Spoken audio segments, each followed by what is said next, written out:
Good afternoon, Gina. Oops. Hi. How you doing? I'm good. How are you? Doing terrific. Thank you. Nice to finally see you. I see all your ads on, I think, Instagram. Gosh, let's hope not. Yeah. And I listened to your videos. No, really. Oh, cool. Yeah. Appreciate it. I'm real excited about today. I've done all 2 parts already, so I'm on part 3. Awesome. You know what? I have never used Zoom before. Really? Yeah, I use StreamYard for everything. Okay. Well, if you need any tips, let me know. I'll help you. I'll probably need tips right Because if you want to share the bottom where it says share screen, that's where you do that. Okay, so I've actually got the screen shared right now. Are you seeing? Yep. Okay, so you're seeing chapter 4? Yep. That's the biggest thing. Yep. And then the chat's down the bottom, so people will chat, like, chat. If a lot of people do, they just talk and talk and talk. It's crazy. And then you can also talk to you privately. Like, so be careful you see that, because that's what a lot of people screw up, where they don't pay attention that it was a private question, not a everyone question. Okay. It's a tip. Yeah, because some people will private question you, if that helps.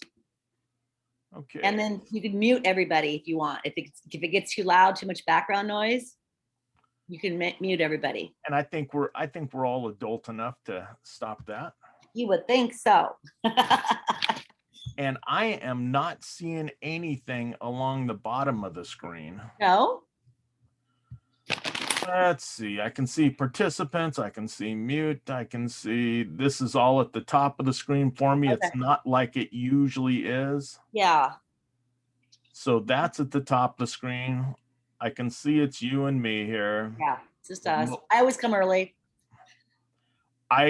When I was going to classes all the time, I was there early. I'm a gunner. My husband calls me. He goes, "You're a gunner." Gunner.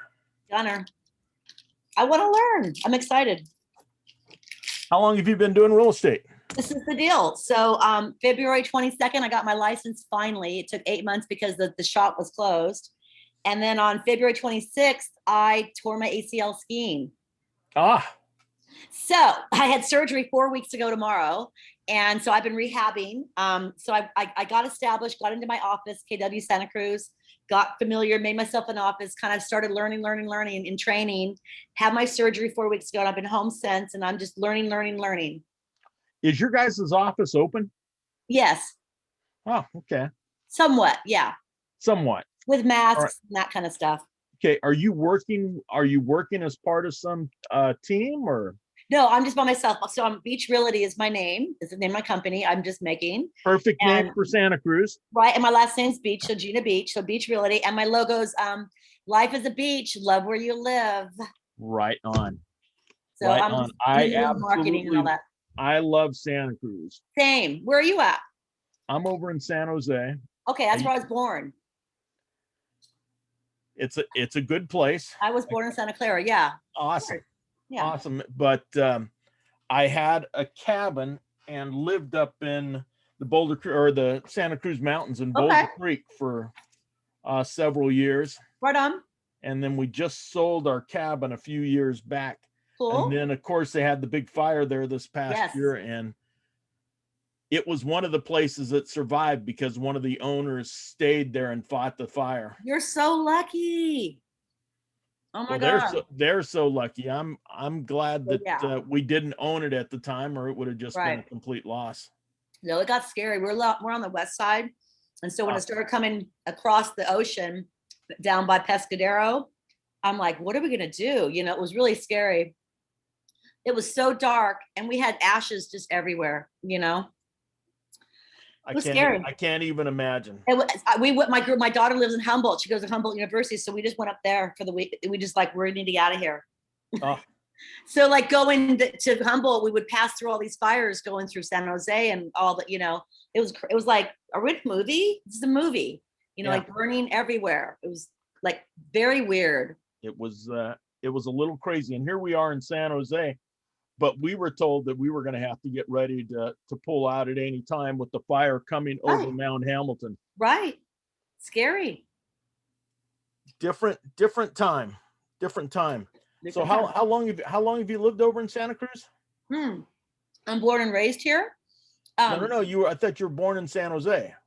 Well, Santa born in Clara. San Jose. Okay, yeah, at the hospital, but they came here. Yeah, they lived here. My mom and dad lived here, Awesome. and then I moved away in 1990. Got married and moved to Kansas and had a big life and had a business for 26 years. Then moved back after my divorce, and then now I'm here. So I've been here almost 12 years now. Okay, all right, that's awesome. Thank you. Hi, Denise. That's one of my people that work in my office. Denise. Good afternoon. She's as new as I am. Well, that's great. You know what? Everyone needs to start somewhere. Yep. I love all the help. I can remember that. It was almost 15 years ago when I started, right as the market was getting ready to crash. Like 2008? Yeah, I actually started in 2007 as things were starting to slow down and people were starting to wonder what is going on. Right. The Big Short. The Big Short. And my mom was an agent then, and she could see it happening, and she was always very careful with her clients. She made sure that they could afford what they're buying. But anyway, I would come home every day to pick up my kids from school, and she would be going out of her mind saying, these people are going to lose their houses. They're going to go into foreclosure. And then I'd come home another day and she wrote a list down of foreclosures that she saw in the newspaper. It was just an awful time. Ugly. It was sad. It was a terrible time. It was. But I had to decide at that point, I'm either going to learn how to do short sales and learn how to work with people. Exactly. Or get out of business real quickly and go back and do something else. Yeah. And so I learned how to do short sales really well and became one of our top guys over in San Jose. At that time, I was with the Gateway office. Okay. Now I'm with Campbell. Okay. But one of the things I also learned was how to help people negotiate with the banks to save their homes. Nice. Yeah. So I probably had somewhere 50 to 75 people that I helped save their homes. Oh, well, that's great. That's great because you might need that soon with all the forbearances happening. Oh yeah. Well, it's a different world now, and the banks are going to be. I believe they're going to be a little more forgiving than they were at the beginning. Good. And I think with the current administration, they'll probably try and do it, but you just never know. Yeah. Mm-hmm. So it's always something to be prepared. So the biggest thing that I tell people right now is if you are afraid, contact your bank. Right. If you do nothing else, don't burn your letters. Don't shred those letters. Right. Open them up and contact the people. Yep. The worst possible thing that you can do is not talk to them. Exactly. Yeah. Just be open dialogue always. Yep. Is key. And that's the best thing that people can do for themselves. We're having a short sale seminar in a couple of weeks, or maybe I think it's in June that they're saying that we should go to. Maybe I should go to that class, and would that be a good idea? You might. I'll tell you what, that's how I first got started. I heard a fella that had worked with the banks, had been employed by the banks for many years. Yeah. And he started advertising about, hey, you're going to need to wake up and see that this is going on. I grabbed a couple tips from him, and it probably got me 20 deals in 1 year. Nice. Ooh. And that was with just a couple tips. And then I just ran with the information that they had. Mm-hmm. Oh. And then he not only gave us the ideas of how to work with the banks, he showed us how to do the short sales, and it was pretty amazing. I think it ended up being like $1,000, maybe $2,000 investment. Yeah. It made multiple thousands of dollars. Nice. Probably 100 times the amount that it cost me.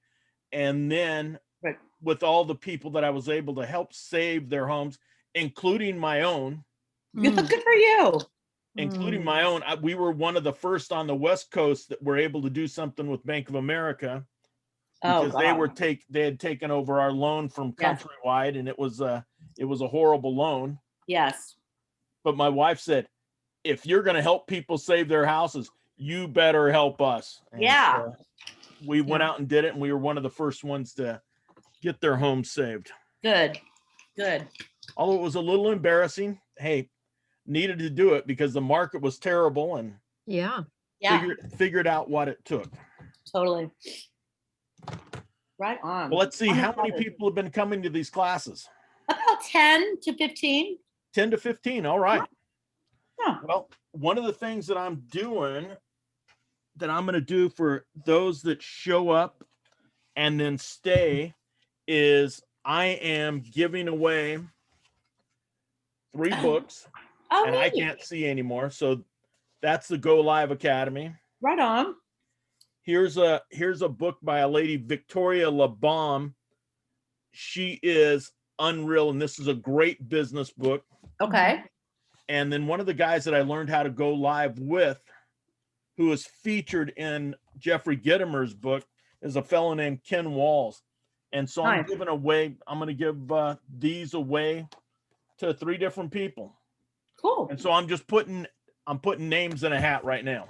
Oh, nice. I'm excited. I'm So, lucky. Are you lucky, Denise? Yeah. I'm feeling lucky. Yeah. I'm lucky. Okay. All right, so let's If my pen just died, I'll be right back. let's give everyone a couple minutes and we'll figure this Cool. out.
Good afternoon to everybody. I just wanted to let you know that we'll start in a couple of minutes.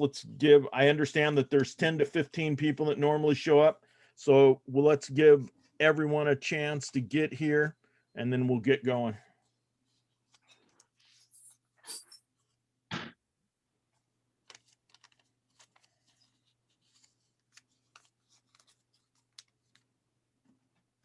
Okay.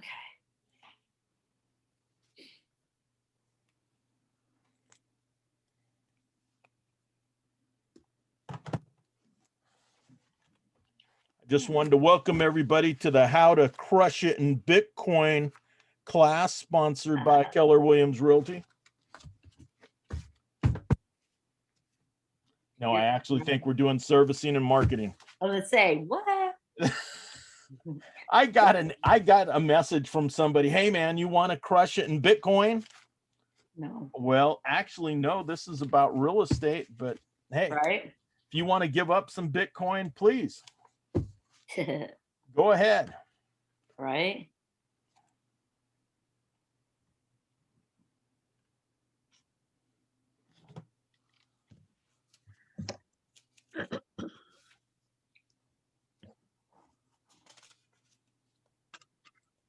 Mhm.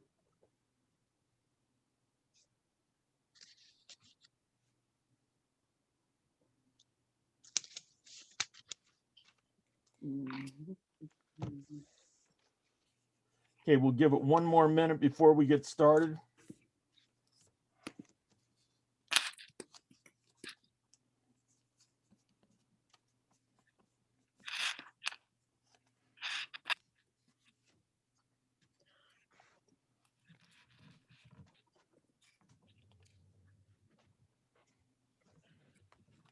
Hope everyone's having a wonderful day out there.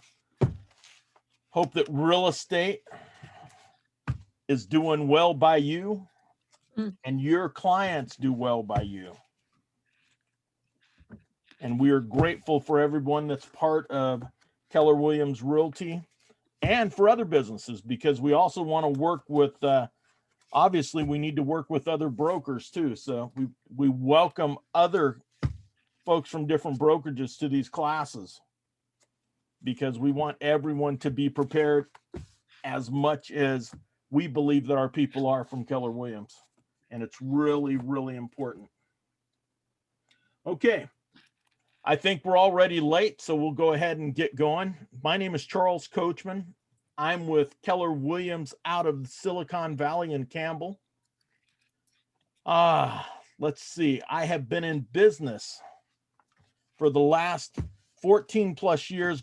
We are going to reach 15 years at the end of this year.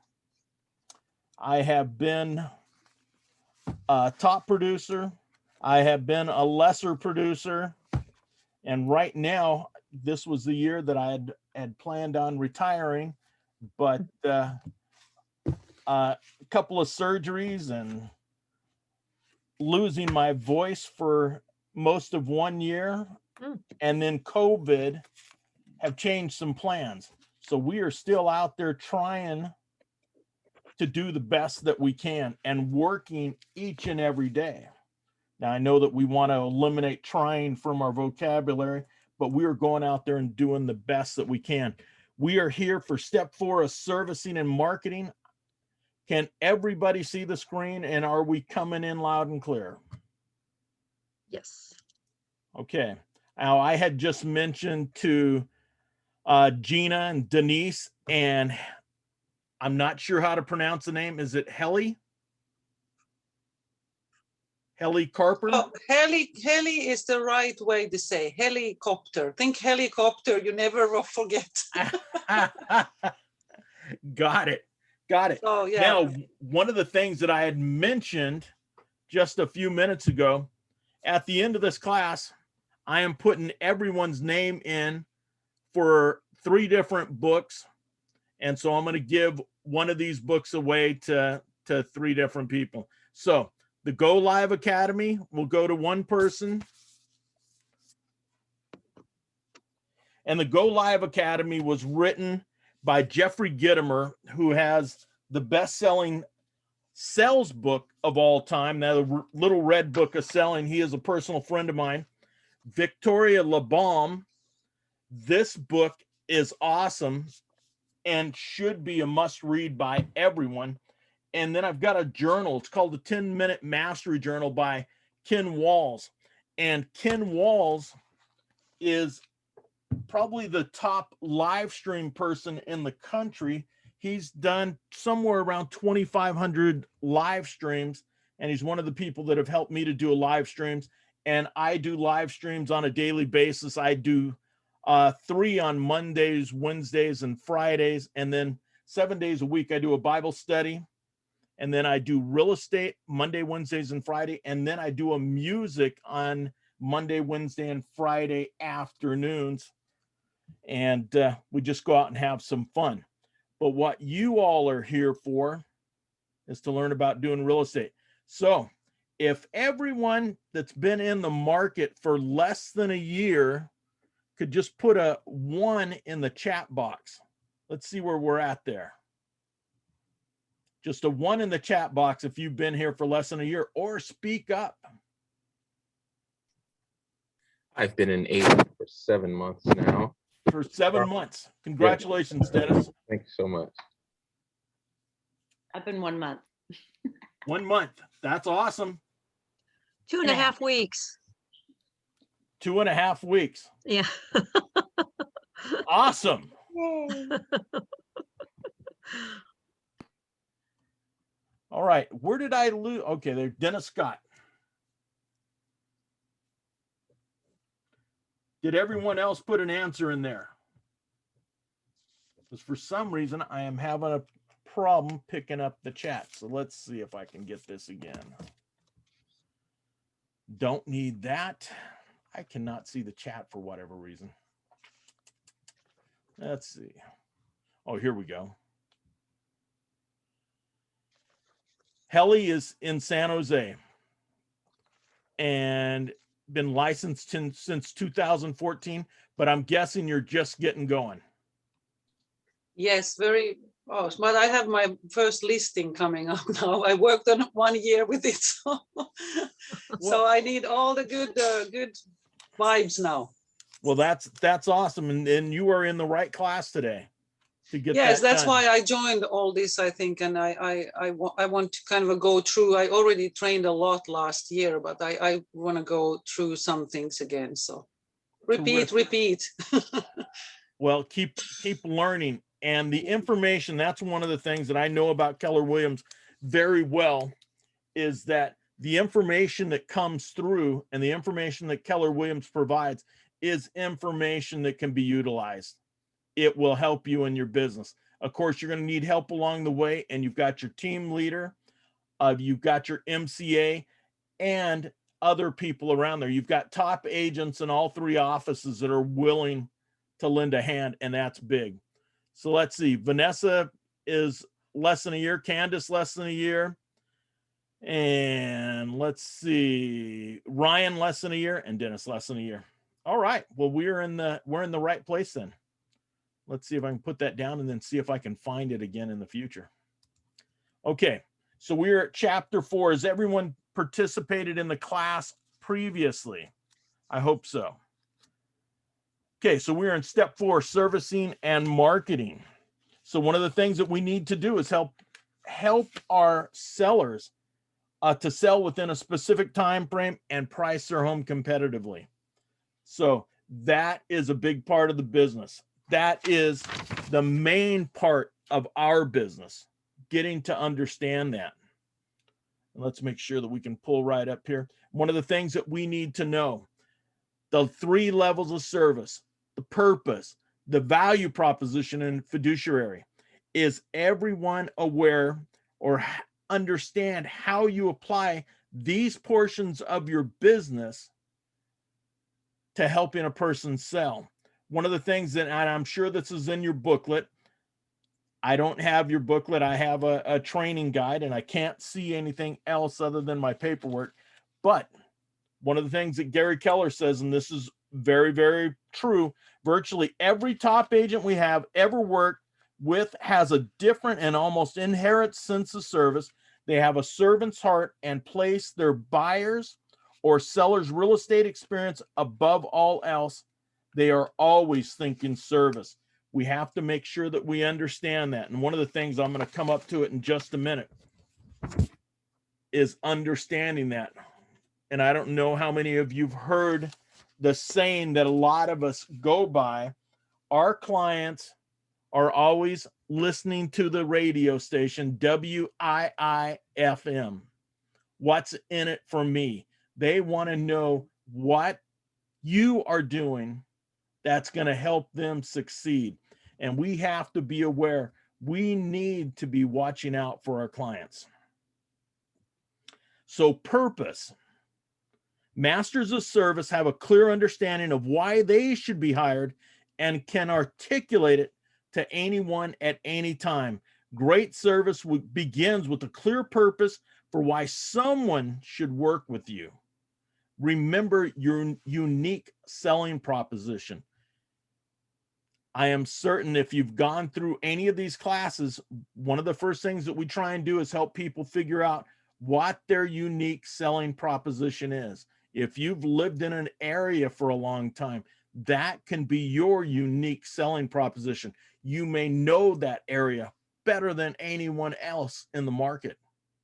Knowing the type of homes that are available, knowing the people that live in the area, knowing the schools in the area. You have to know that. It's huge. The value proposition. The very best real estate agents are able to translate this purpose and reason people should hire them into a specific set of services they will provide.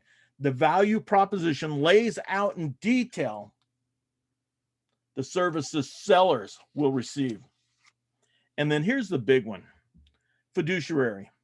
And I just explain it to my clients as this: I am going to do everything that I possibly can to take care of you. anything that I know that's going to affect the value of your home, or anything that's going to affect you being able to sell your home or to buy a home, I protect you from.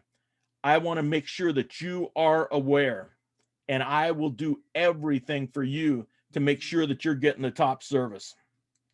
One of the things that I always like to make sure people understand, it is all about them.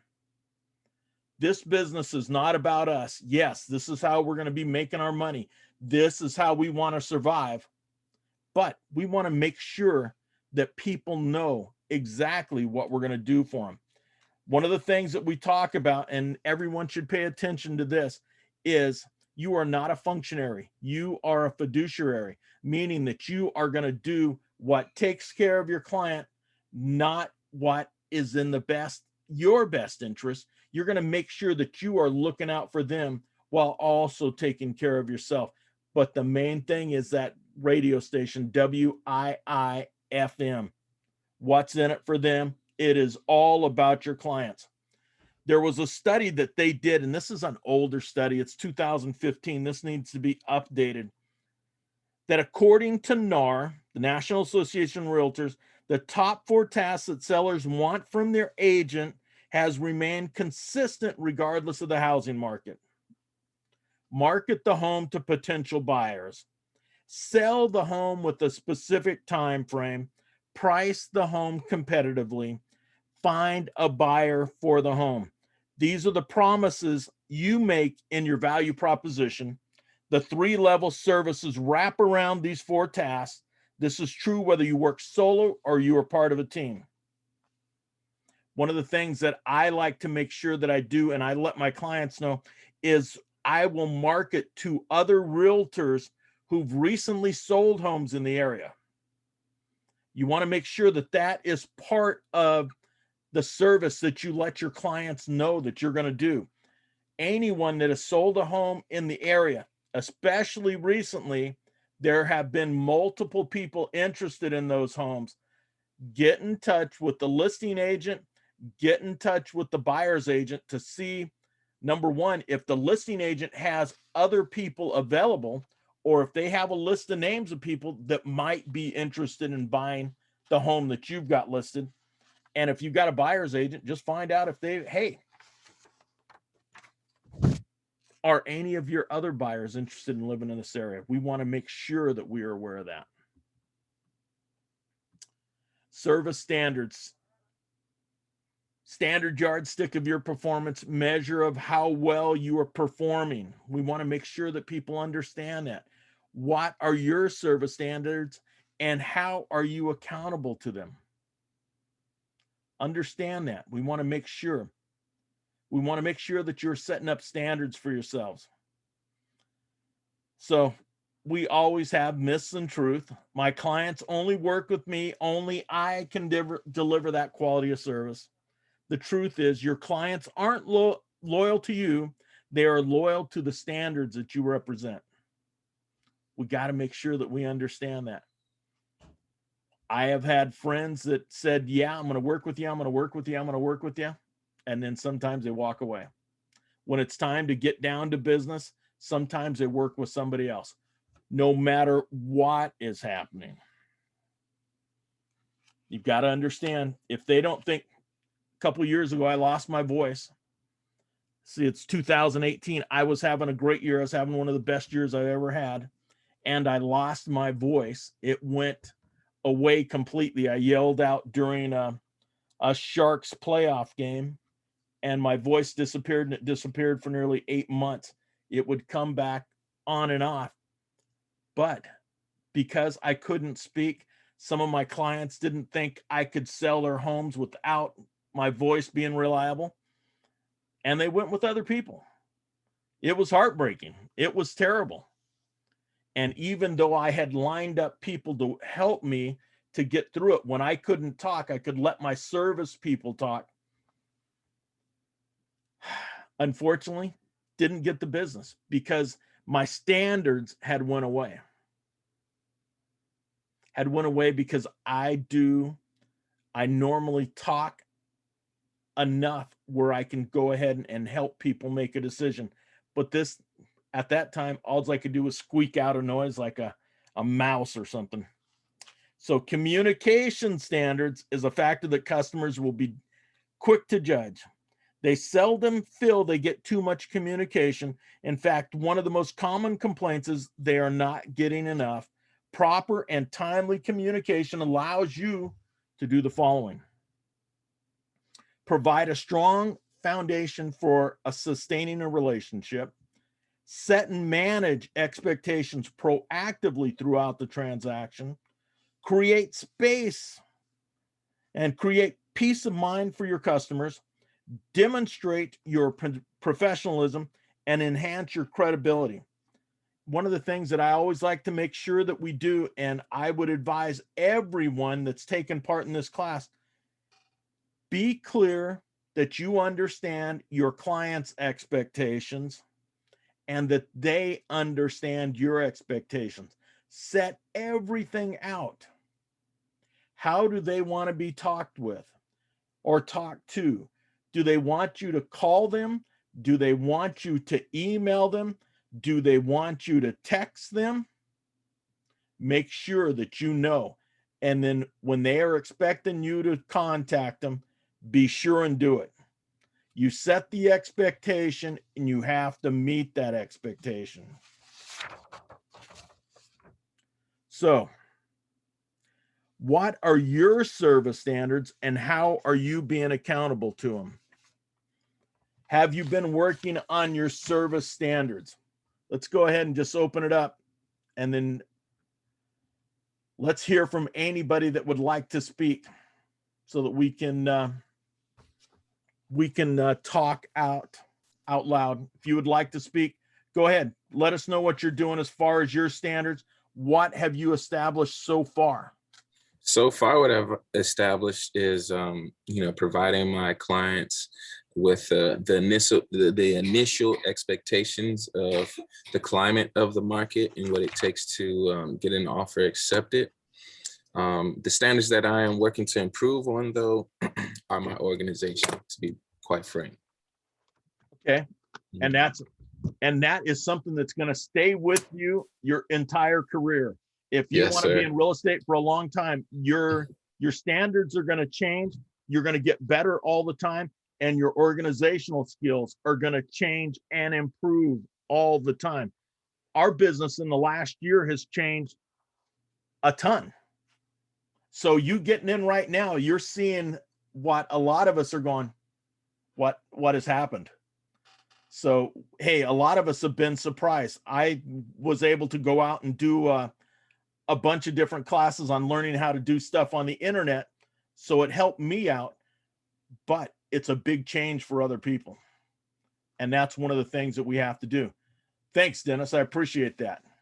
I appreciate that. And you will find people that will give you a hand when you're changing that. Either your team leader, and where are you at? I am in Santa Cruz. Santa Cruz. Mm-hmm. Okay.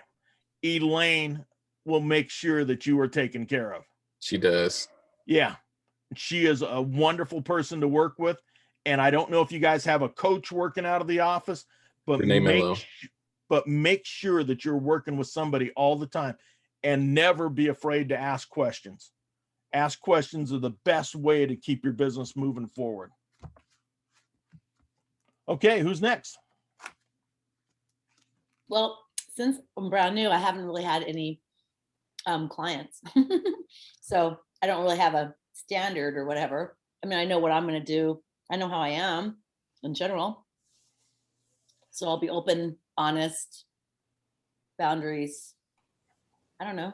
Okay. So here's the deal, and this is what you guys should do. You want to start laying out in this form here. It's giving you spots to lay out what are my standards going to be. My standards. Get them written down. Okay. What you think your standards want to be, go over them. Being that you're out in Santa Cruz, go over them with Elaine or go over with any agent. You must have a mentor. Renee Mello. I love Renee. Renee and I have been friends for a good long time. Yeah, Renee was awesome. my team leader when I was at San Jose, and she is awesome. Anything that you have to go over with, anything that you have to talk with her about, do it. Do it. Make her earn that money. And you tell her Charles said so. Okay. You got to earn this money, girl. All right, who's next? Well, I haven't had any clients yet, but I'm out of Santa Cruz with Renee and Elaine as well.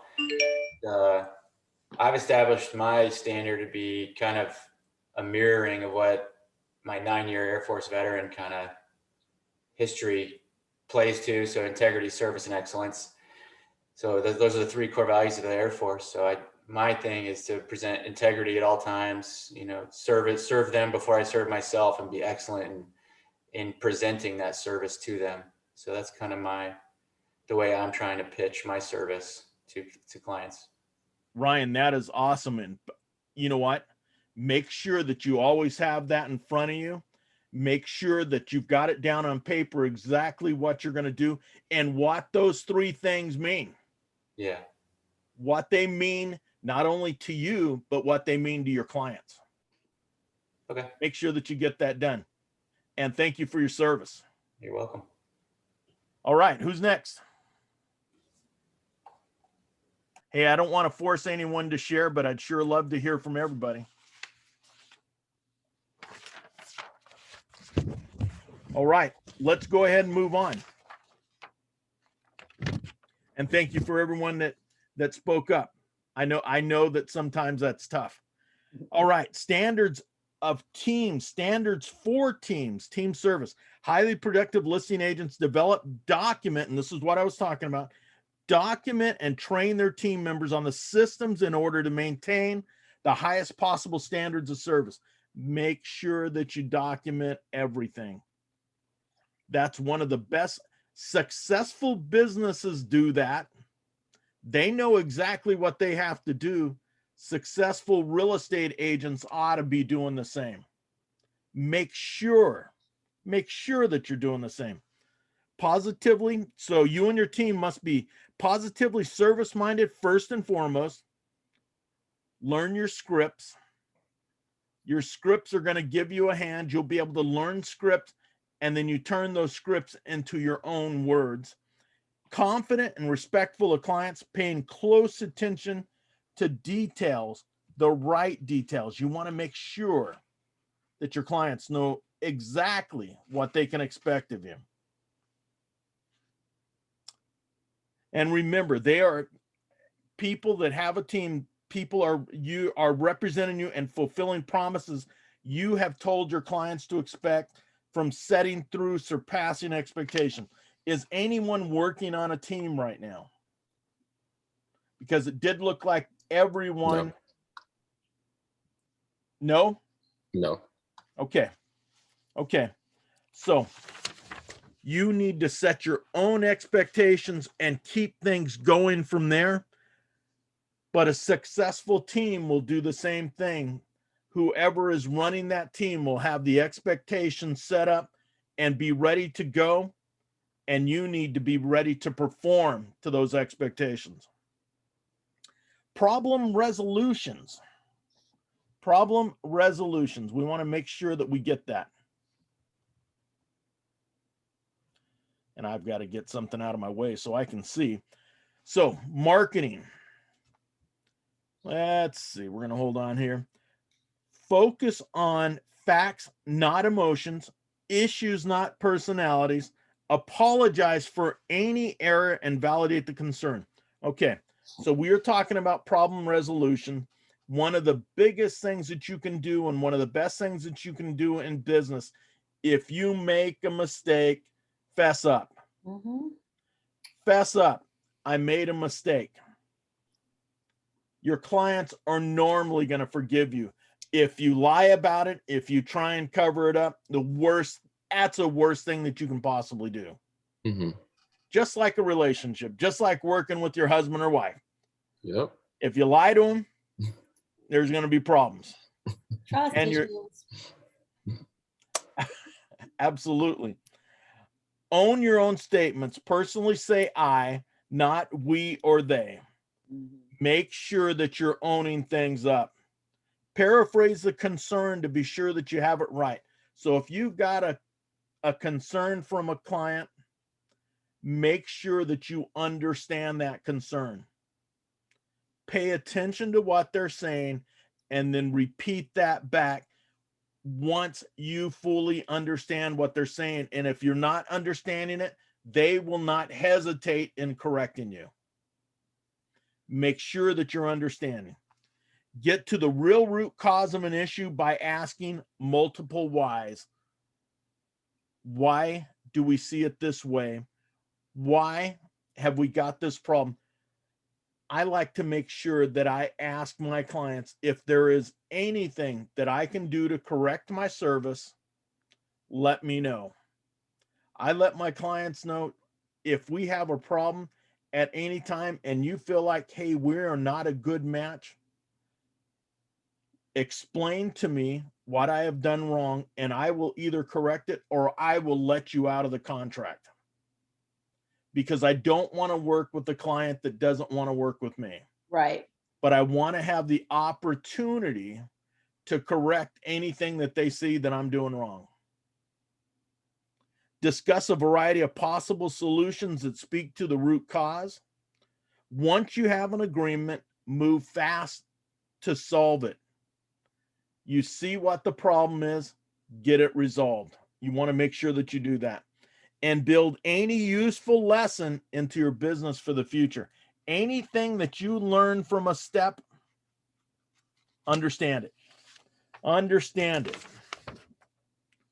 Understand what you are doing. Marketing, the big picture. Now, there's only, I believe, one person in here that has a listing that's they're working on right now. How are we marketing your listing? And I think that was Helly.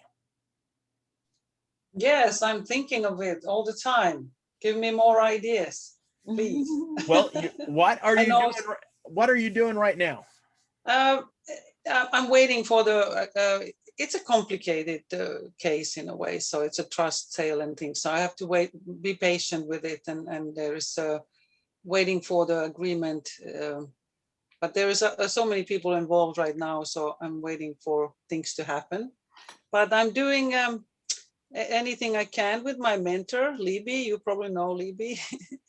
And we started to, we do a weekly list, and I'm doing what I can. But obviously before it's signed, I'm not going to paint the house or anything like that. Well, you don't have to paint the house, but does the house need painting? Maybe the trims. It's a teal blue, so it's depends. Okay. Have you thought about the new Keller's Offers program? Yeah, I mean, busy with all these things going on, but yeah, that would be interesting. I'm also interior designer, and I'm also a photographer. So I just made I was scanning the house, the layout and things. So I kind of do quite a lot myself, but and I do staging for one company as well. So I have all these little things going on. Okay. Well, it sounds like you've got a lot of the things covered, but are you going to be able to do it all yourself? No, that's the thing. Probably not when it starts rolling. So I do have a list of people I'm going to contact, and that they come and see the place when and I got, of course, good people already who other agents I used and so forth. So okay. And, so any good ideas? Whatever the marketing is that I'm planning to do, Facebook campaign and all these things, and maybe a YouTube. I was looking at also the video virtual videos for the guys in our office is doing, so. Okay, so if you've listened to Rod and Raj? Yeah, exactly. No, not Raj. Rod Raj. and the tech guy, what's his name? What I'm at a loss right now. Yeah, I'm always bad with names. I'm sorry. But we need to make sure that you're watching them and making sure that you are taking advantage of everything that you can there. And Right. then obviously one of our biggest ways of selling is utilizing the internet, utilizing social media, whether Right.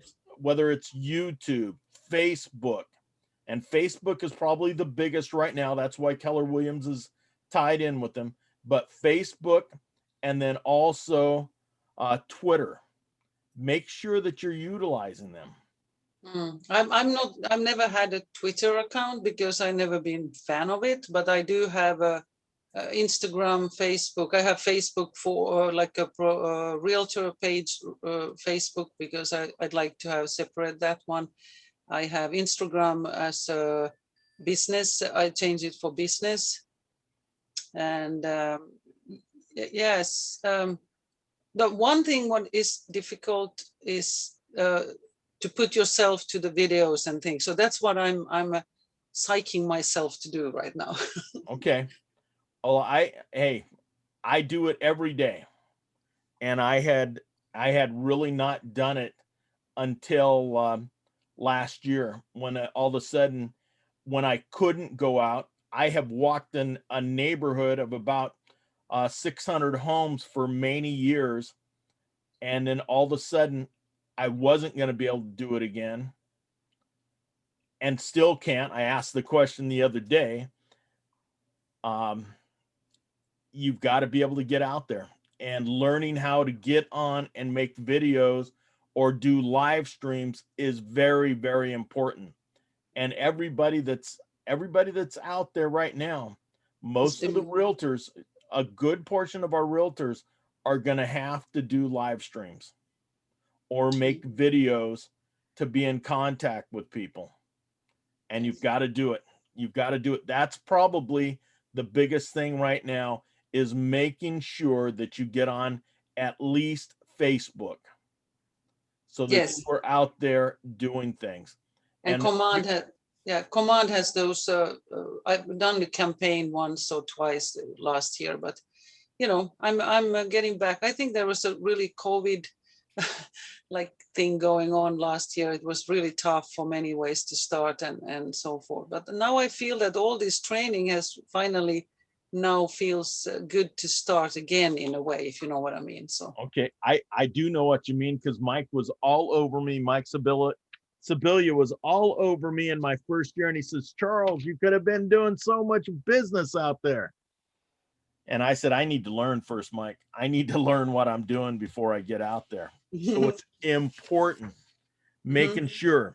So marketing consists of the marketing plan, what your marketing message is going to be, in the methods, managing your marketing budget, know how much you're going to be able to spend, know how much you want to spend, staging, and then pricing. Make sure that you know exactly what you're going to do with each one of those.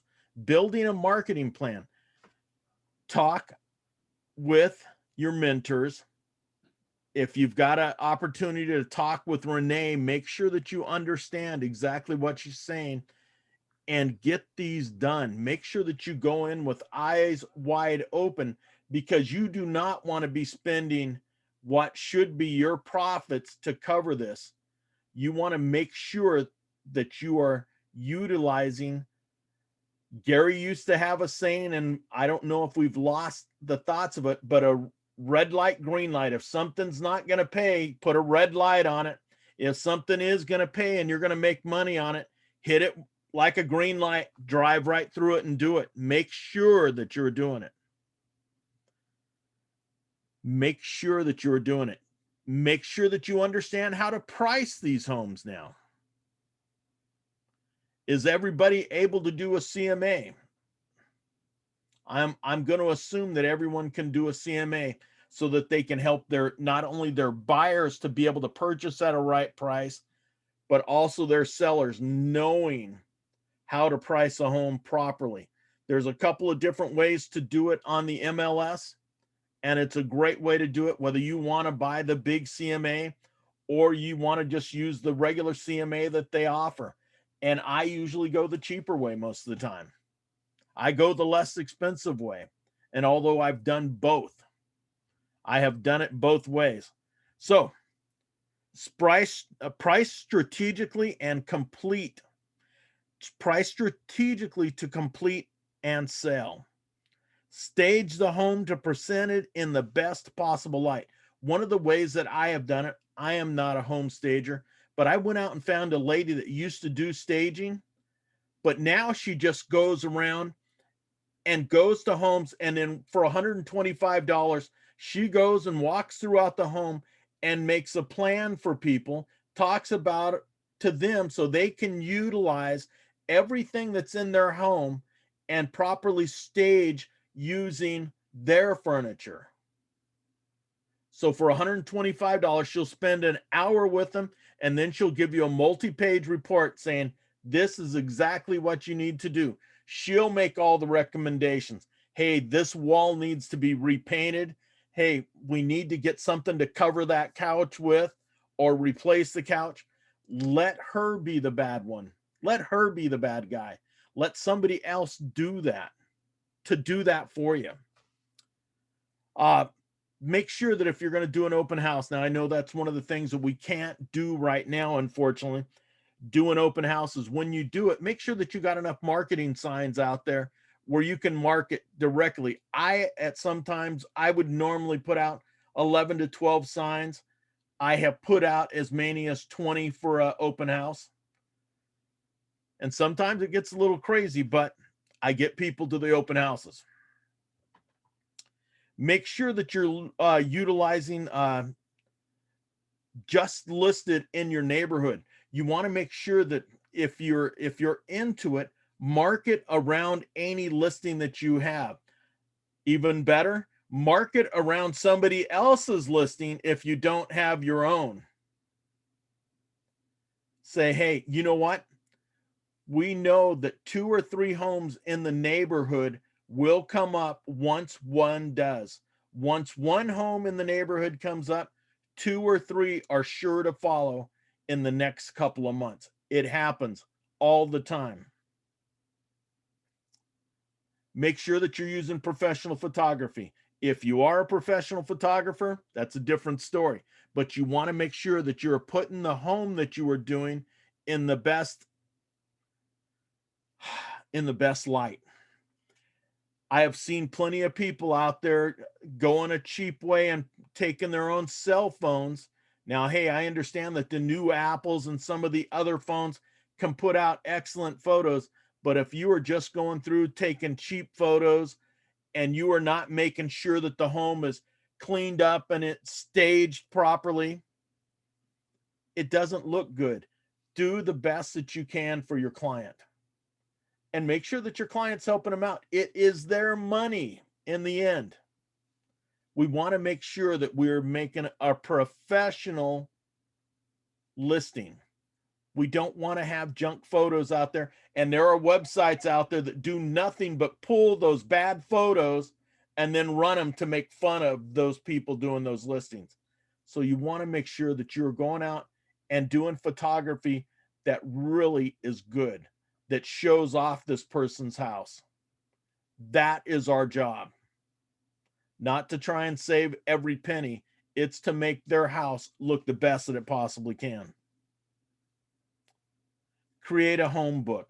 And that's basically just talking about the home. You can put your reports in there, whatever you have done, whatever will help somebody coming through the home to see what the home is all about. Where a person, instead of having to go online, they can come through and see the reports while they're there. And they can look at what they're seeing as damage while they're there. One of the things that they're saying is target market property to active real estate agents in the community. If you know who is working that area, make sure that you're contacting them. Hey, I've got this listing in the neighborhood.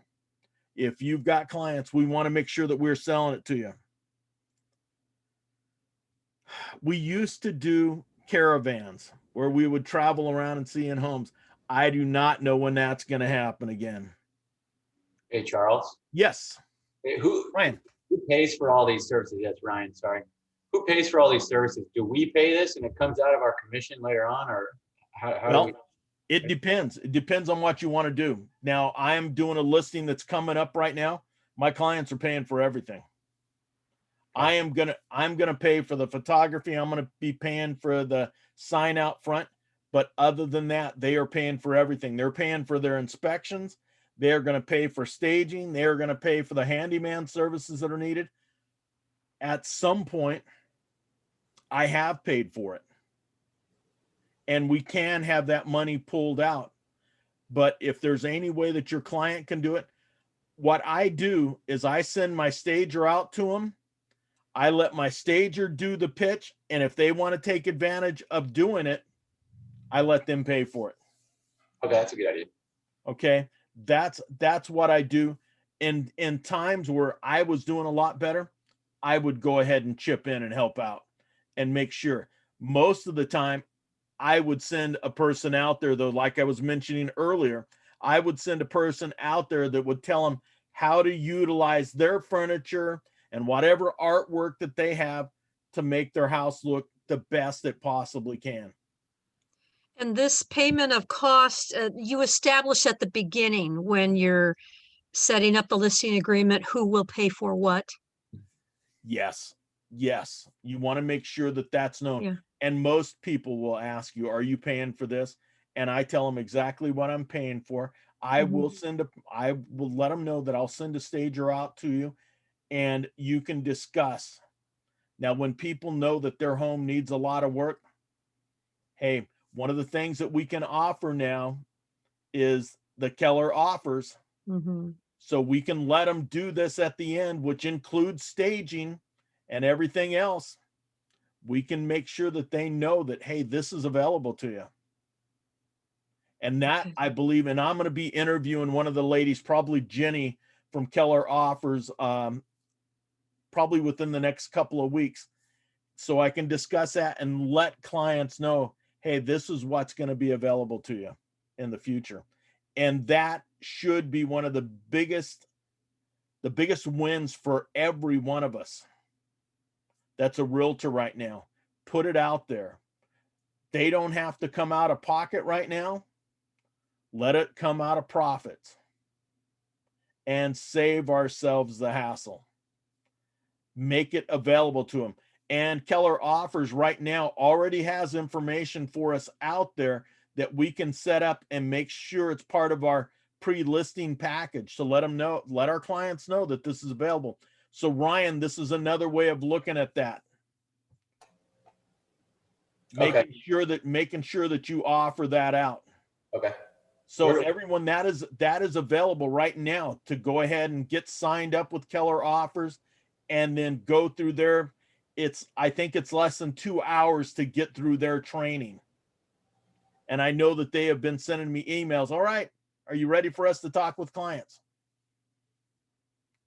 But take advantage of that. I think that is going to be one of the biggest bangs for us going. There are plenty of companies out there doing that now, but for Keller Williams to do it, I think it's a win-win for all of us. It's a win-win for us. It's a win-win for our clients.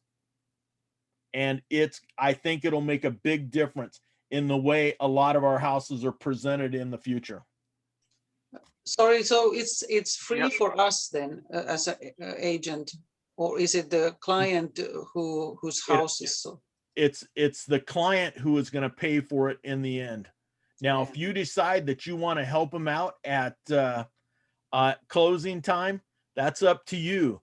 But this is all coming from the clients.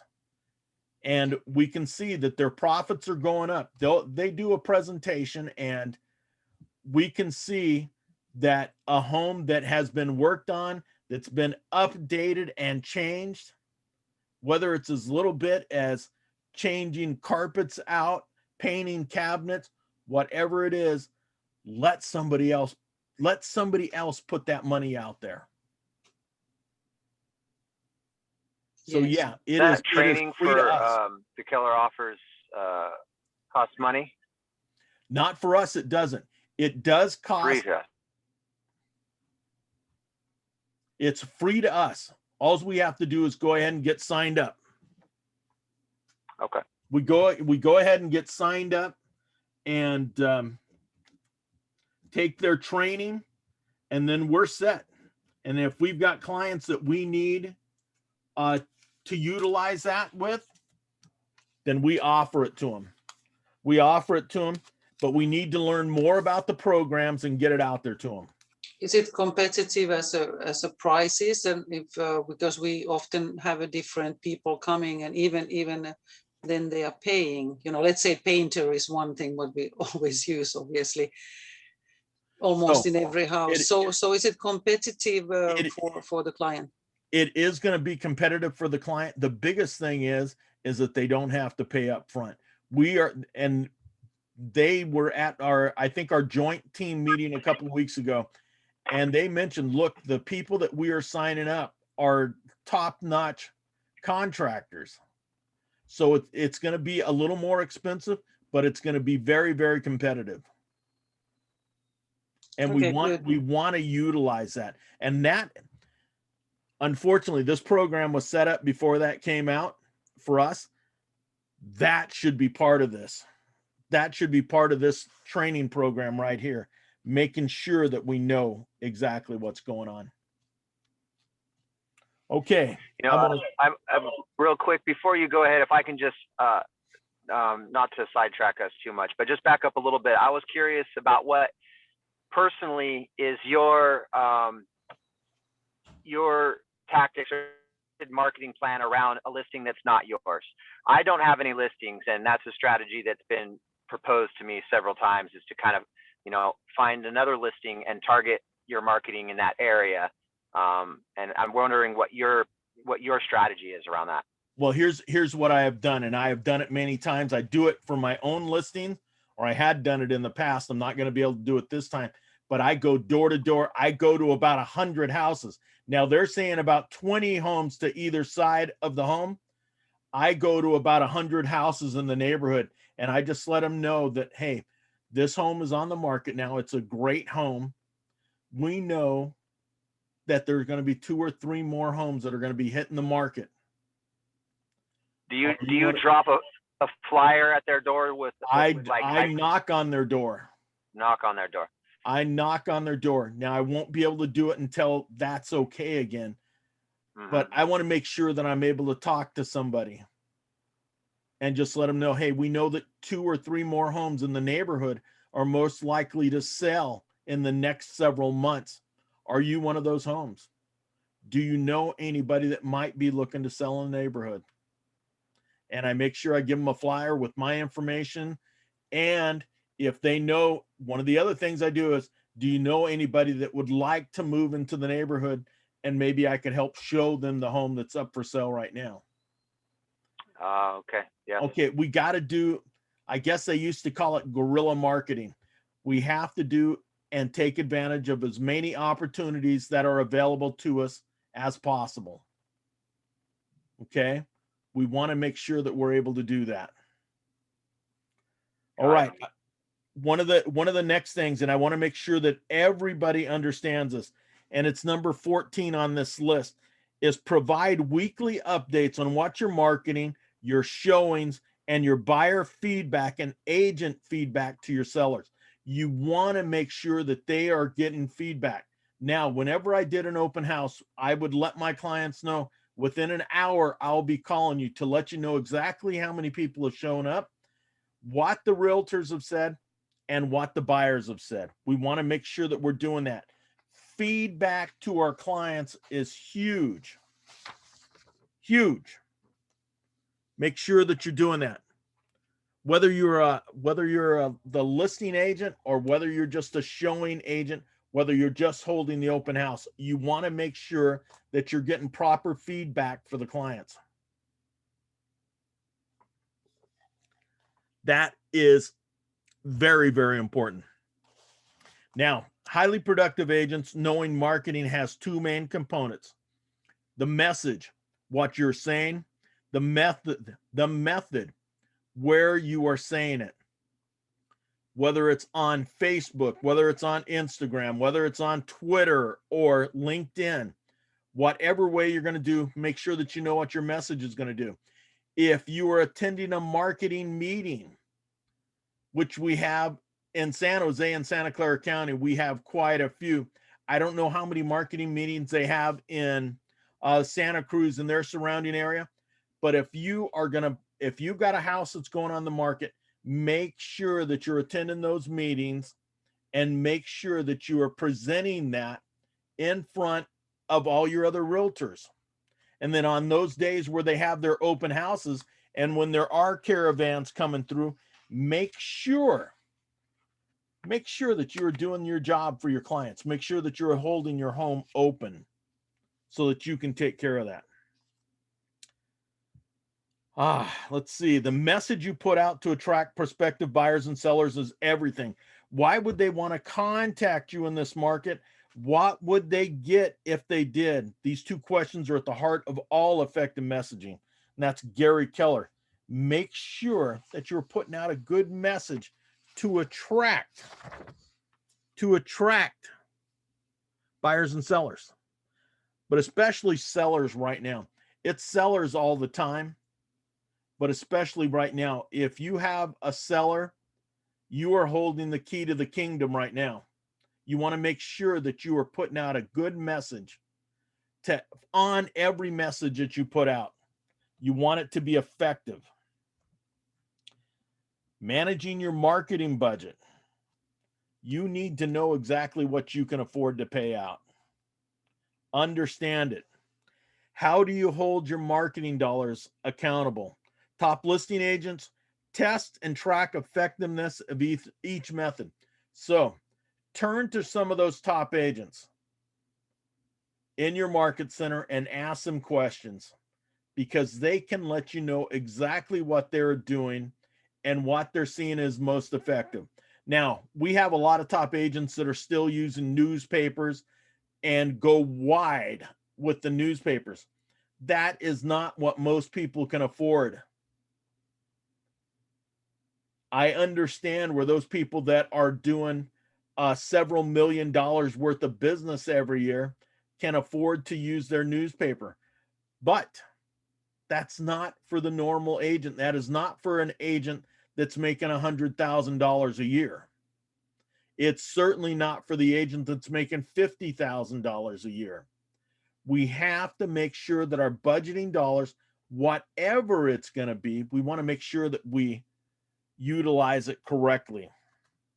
Avoid spending time and money on messages and methods that aren't being tracked for effectiveness or accountable for maximum results. So you can put a message out on Facebook. You can see how many people are seeing that message. You can see how many people, if it's a video, how many people are listening to it for less than 3 seconds, more than 3 seconds, or listening to it for the whole time, and how many people are contacting you because of it. You want to make sure that you are tracking everything that you can. As important as finding out what works for you is finding out what does not work for you. You want to make sure that you understand. Now, we have covered staging a little bit. The home's in the best condition, priced properly, go quickly, and that's what you want for your sellers. Most homeowners know it's important to keep a home clean, bright, free from clutter while it's on market for sale. But sometimes taking an extra step, staging a home, can make a difference in how a buyer values it, the price the seller might get for it, and how quickly it sells. So we want to make sure that we're doing it. We want to make sure that we know that staging a home is going to improve the odds of selling. Now, that's in a regular market. This market right now, we know that the homes are going to sell. We know that every home in San Jose is most likely, every single family home in San Jose is going to sell within 30 days, whether it's staged or not. But does your client want to maximize their dollars? Are they putting their best foot forward? Does each dollar matter to them? I'm going to advise my clients, let's make your house look the best that it possibly can. Got a listing coming up, and we are changing carpets out, going to put some laminate flooring in. We're not going to go huge as far as cost. I think we're going to do like $15,000 worth of work.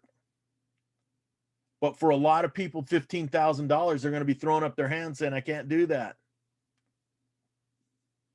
But we're going to get the house painted. We're going to get it staged. We're going to get it looking nice.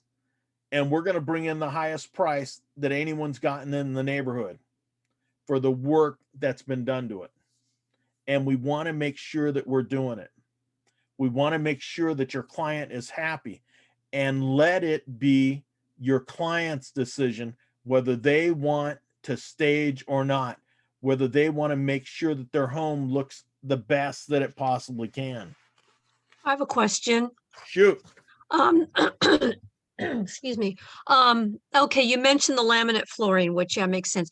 What is your opinion on changing countertop materials and cabinets? How far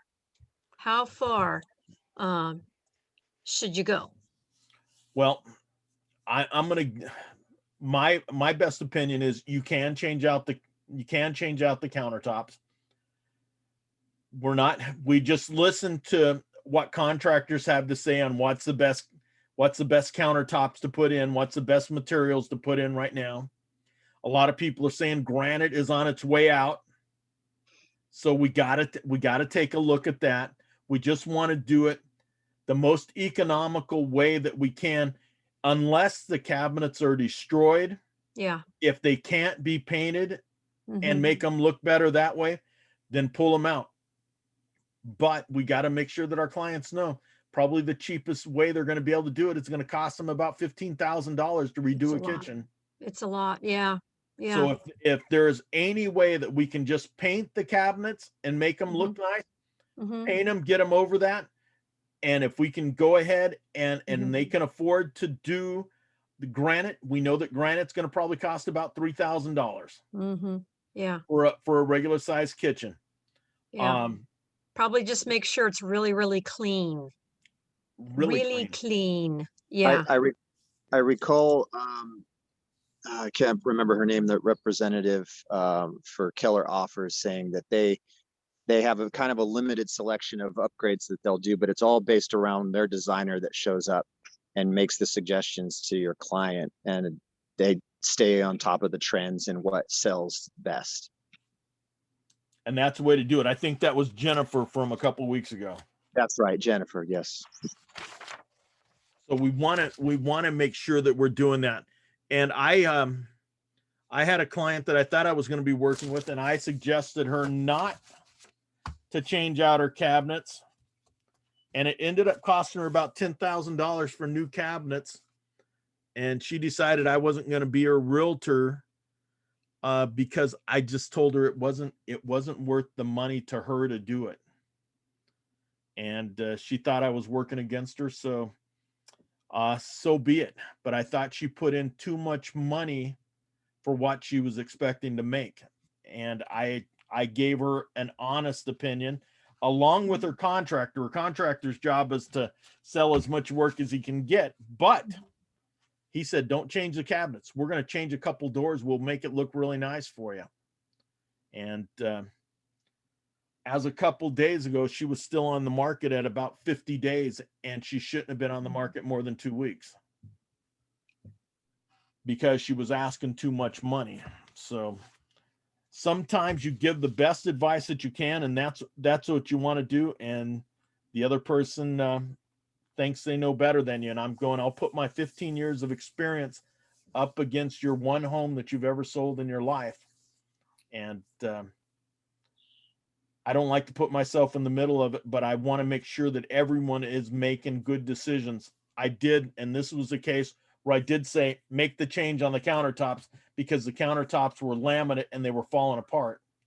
So let's switch the cabinet, or let's switch the countertop out. Let's use the cabinets as your contractor said, and let's go from there. And we had a bit of disagreement, unfortunately. I agree with you. I just want to ask it, if it's like a 1950s, you know, this in San Jose, there's a lot of this like a yellow, green, and this tiling. And some people think it's cute and some people don't. So what is your opinion to change them Well, overall? here's the deal. If the tiles are still in good shape, Mhm. I would let them go. I would let them go. If the owners do not want to do it, I'm not going to fight with them. Yes, I'm going to say it's let's go yeah. with it. If the cabinets are in good shape and the countertops have been well maintained, go for it, because there are people out there that still like that older look. Now, you're going to save some money by not making that switch, and if somebody buys the home that decides to make that switch, it's no longer your house. Yes, so Do that's what makes the best sense and most sense to you as the seller.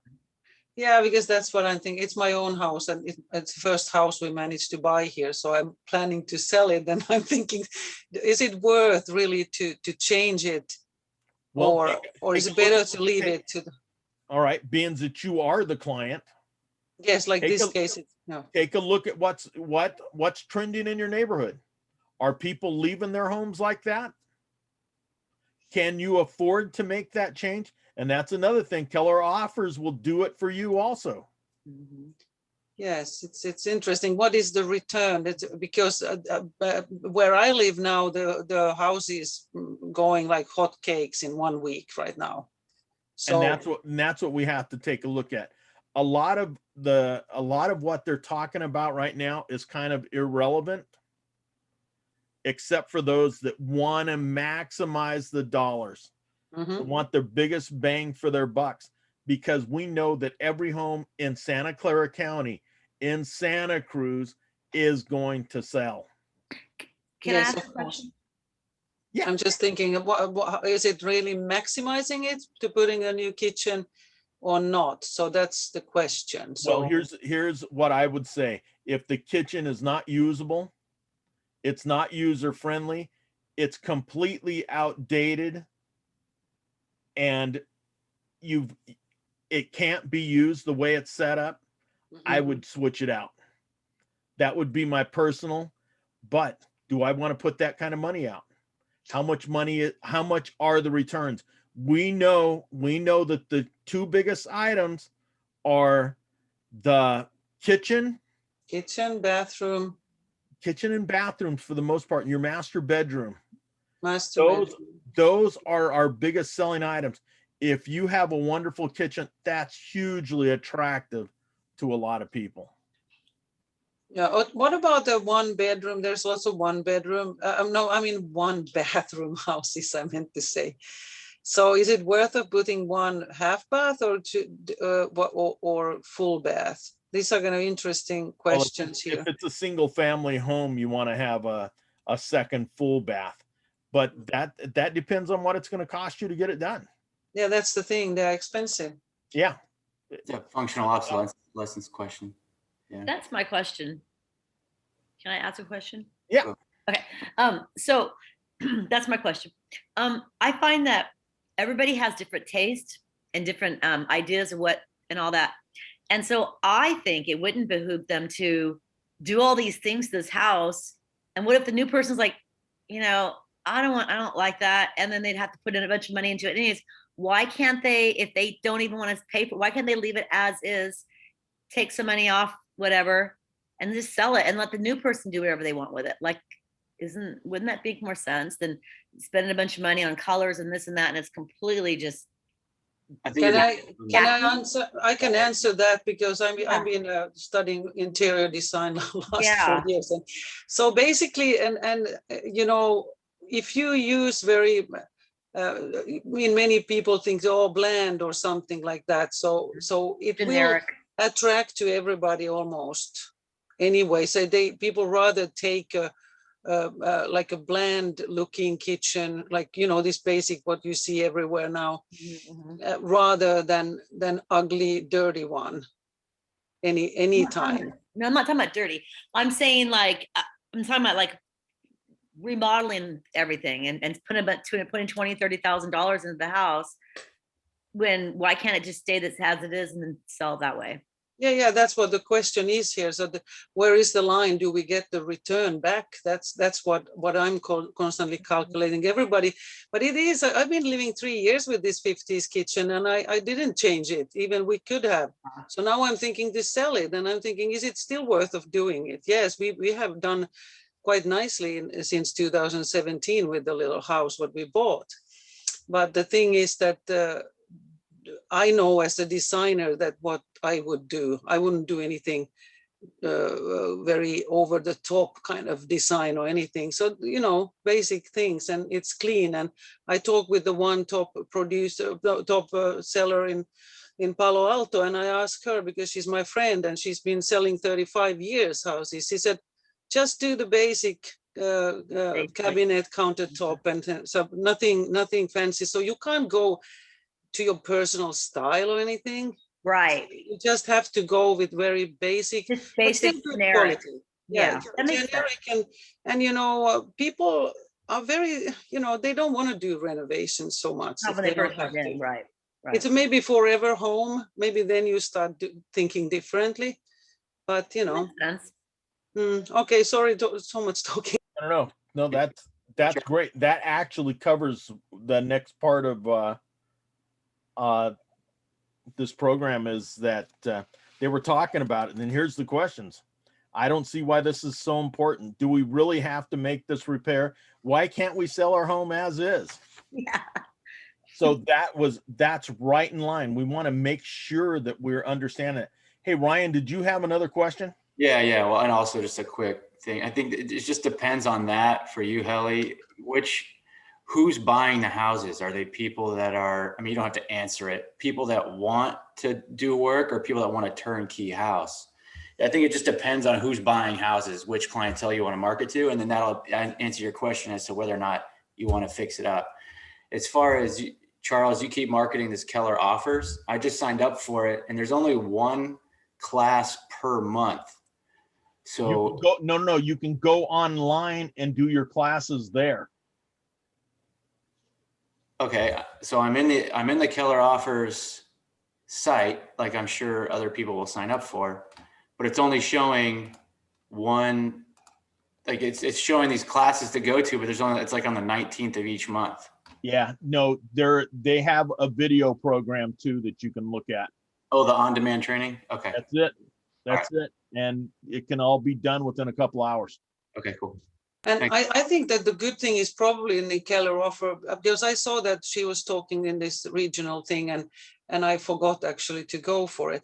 But the thing is, the good thing is that they have a designer and they will know exactly what to do and put in those places. So nobody has to be doesn't have to be a contractor or an agent to do this decision. So it's very good, I think, idea. Exactly. I think you put it in somebody else's hands. And if your clients decide to do it, then great. If they decide not to do it, then great also. We know where they were at. Yes, that's very good. Let them make the decisions though. Yes. Very good. So in this market, and like I was saying, a lot of this is irrelevant because of the market that we're in. But we're going to come up to a changing market at some point. Once the interest rates tick up a little bit, we're going to lose some buyers. But while the interest rates are low, we're going to keep those buyers there, and we're going to continue to see our home prices explode a bit. So we want to make sure that we understand how to price the homes. We want to make sure that we understand, and we are explaining to our clients that even though houses continue to go up, they can't price their house out of the market. They have to price it within the market. They have to look at what the trends are and then price accordingly. Because what's it going to take if you price your home $100,000 ahead of the market and it just sits on the market and lingers there? Our jobs are to sell a home and to give our clients the best advice. And for them to do that, they're going to waste time and the listing becomes old and spoiled. A lot of people set out there with their homes on the market, not having priced it properly. And we want to make sure that we're helping them and doing the best that we can to show them objectively what their home's going to sell for with the information that's available to us. We have to know what's going to happen. So we want to make sure that we are covering them, make sure that they understand the window of opportunity, make sure that they understand that their prices must reflect the market. Don't chase the market. And that's one of the things that I was just saying, by pricing your home by $100,000 more than what the market's seeing. You don't want to chase the market down.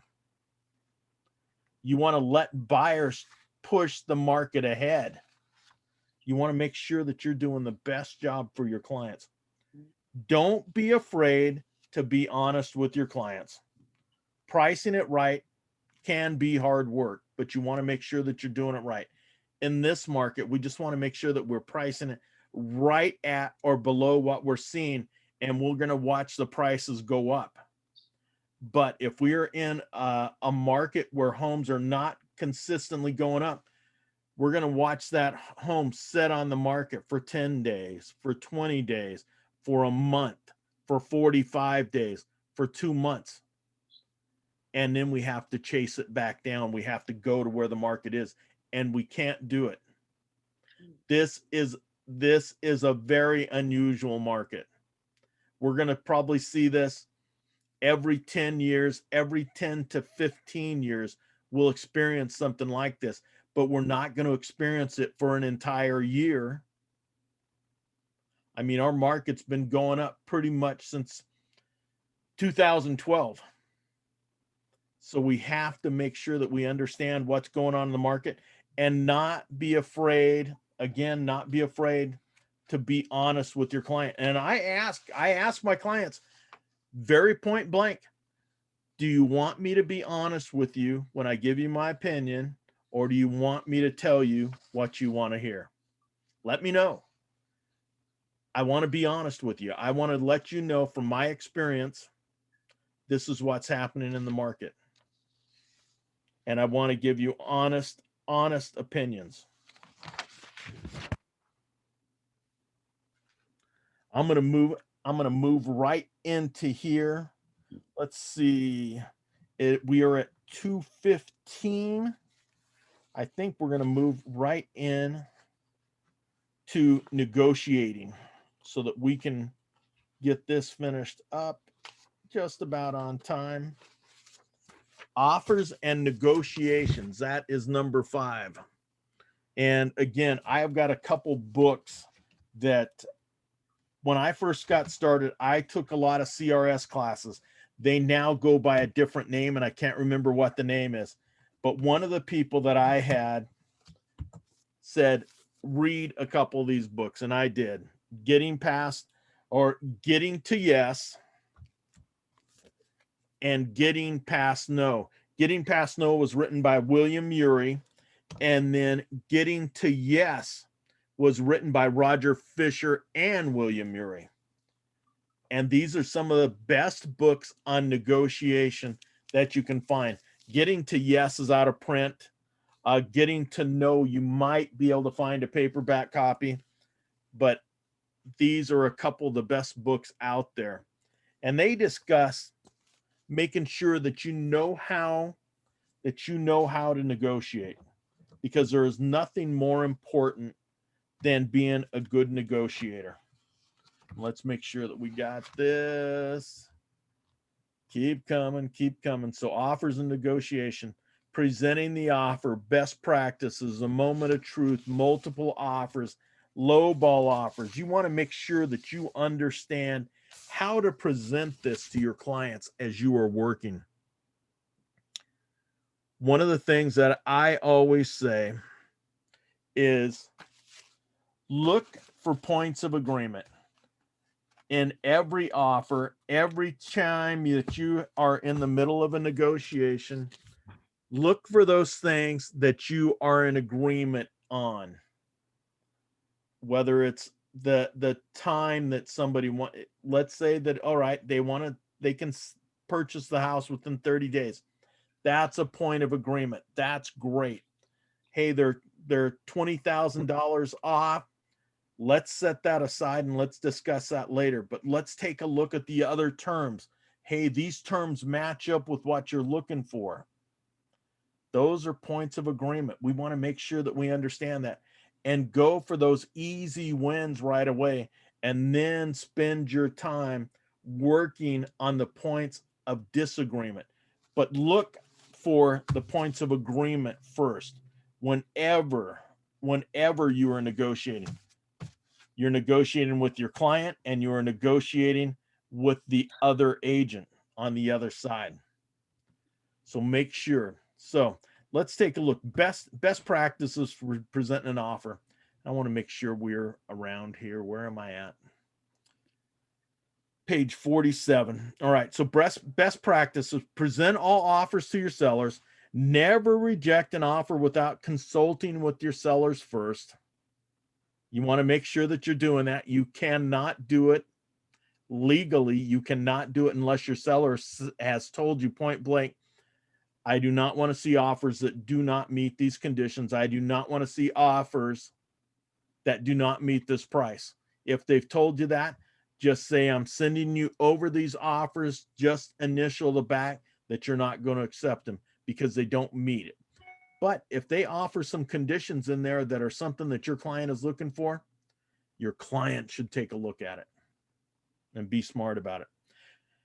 Be enthusiastic and non-judgmental.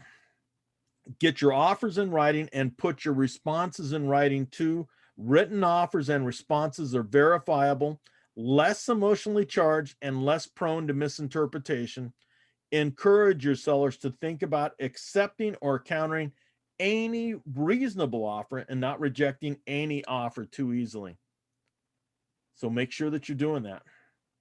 Make sure the offer contains the offer price, the earnest money, the down payment, terms of financing or cash payment, key timelines or deadlines, including proposed closing date, the name of the title company and escrow company, description of any items the buyer may want included in the sale. And those are all negotiable.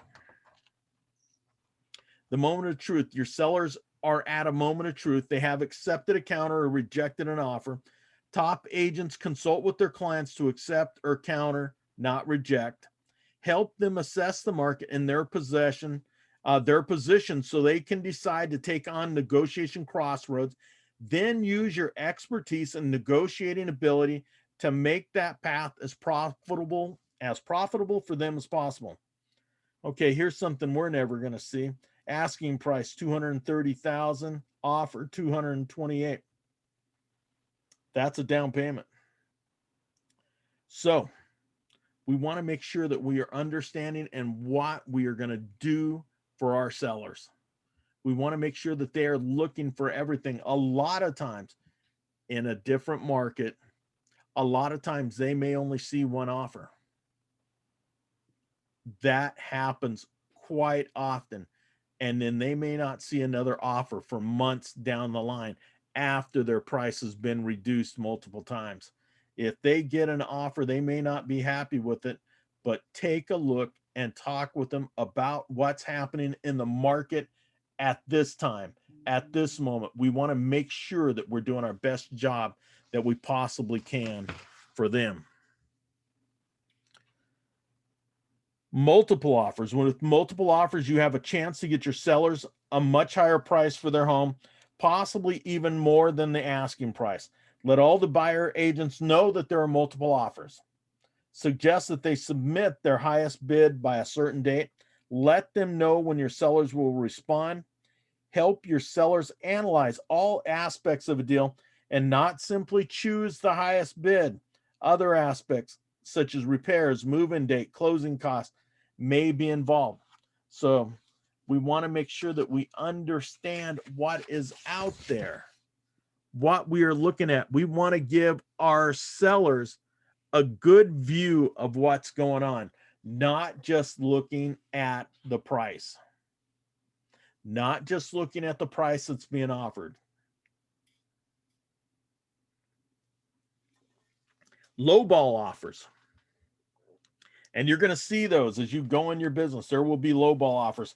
I got told by one of my clients, you let us sell our house for $75,000 less than what my CPA says it would have sold for. And so I had to call the CPA and ask him if he was willing to buy the house at that price, because I think the owners would sell it to him for at that price. He didn't have any idea what was going on with the home. I got them a cash offer. They had $75,000 worth of termite work that needed to be done. They had wanted to sell the home for $300,000. I said, no, we're closer to $500,000. And their CPA said it should have sold for closer to $600,000. And I said, we couldn't do it because the home would not pass an inspection. Nobody was going to be able to get a loan on it unless they put a huge down payment. And we didn't get those offers coming in. We have to know what's best for our clients. We have to explain it to them. And then when we have outside influences coming in, we have to let them know they did not see the whole picture. They did not come over and visit the home. They were not there when the inspections were being done. They did not see the offers that came in. One offer came in for almost $100,000 less and wanted you to cover or carry part of the loan for them. We have to understand that some people can tell you that your home is worth this much when it's really not. We have to make sure that people understand that. We have to make sure that we do take a look at the lowball offers, but we want to make sure that our clients are aware of what's going on. We always want to make sure that we're presenting those offers to our sellers so they can see those offers and give them a chance to say yes or no, because you never know what your seller's going to say. Because I've had some sellers accept offers that I thought there was no way in the world that they would, but I'd better present it to them, and they accepted it. Because what was really important to them was just getting the home sold and being able to move forward, and they hadn't said that. They'd said that we have plenty of time to do stuff, but something in them said, we've got to get out. We want to get moving, and they accepted a lowball offer. And again, I would have never accepted it, but they did. Okay, best practices for presenting the offer. We want to make sure that we cover this. The buyer makes the offer. Seller responds to offer in one of three ways. Counters the offer, so there's some negotiation. Accepts the offer, begins contract to close. Rejects the offer, buyer agent contacts listing agent to learn more. Do not assume that no means no. So this is where it gets really fun. Whether the seller decides to accept an offer or decides to counter an offer, we want to make sure that we understand what's going on. We want to make sure that we're presenting the offer in the proper light that it belongs to. So one of the things that it has to say here is pre-inspection can give the seller the upper hand. The seller will know the issues in the house, know the costs, and it could add marketing power. So one of the things that I always do, and I always tell my sellers to do, get inspections done on your house ahead of time. Why do I want to put that money out? Why would I want to do that? Well, because when somebody writes an offer and they can already see what the problems are with the home, they can write the offer accordingly. They can't later come back and say, well, we didn't see this in the report before. No, this was out there. You accepted that report. You placed your offer knowing that you had already seen the reports, and you supposedly had read through those reports. If they want to come back and renegotiate, you can turn them down. You do not even have to answer them if they send you another counter to that. Well, it's not a counter if you accept it, but they cannot come back and ask for more money. They can ask, You do not even have to respond. So anybody that's putting a house on the market, get inspections done ahead of time. That's one of the biggest things that you can do. So, should you accept an offer, seller should sign the contract and you should return it to the buyer immediately. Deals can be lost simply because someone did not return the contract soon enough. Understand that. Another offer can come back, another offer can come in, or the person can decide to walk away from it if you do not sign it and get it back to them. Maybe their buyers decided, we found a better home and we're going to put an offer in on that. And because you didn't turn it in time, you're not in contract. Counter offers should always be in writing. So that's one of the things that people have to know. Counter offers always need to be in writing. Hey, you can come to a verbal agreement, but as Mike always says, verbal agreements aren't worth the paper they're written on. So get it on paper. Write the changes onto the contract document and have the seller initial each change as well as sign the contract itself. So your counter offer sheet, you want to make sure that everything is filled out. And on the back of our contract, if you are going to write a counter offer, there is a place for you to check to let them know that you are sending back a counter offer. If you sign the contract that came in without checking that box, you have put yourself in agreement. You're selling it for what the seller or the buyer said they would offer you for. Even if you send out that counter offer, if you did not check the box, you have lost. You have lost. And they are no way responsible to answer you. And you don't want to fight with them about it.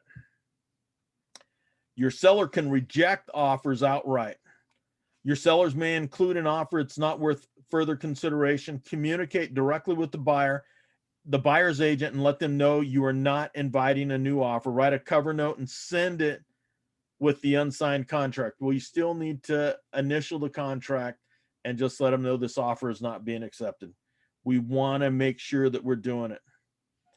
One of the big things that we always have to take a look at when we're negotiating something, especially with multiple offer situation, which today we are getting an awful lot of, always address price and terms.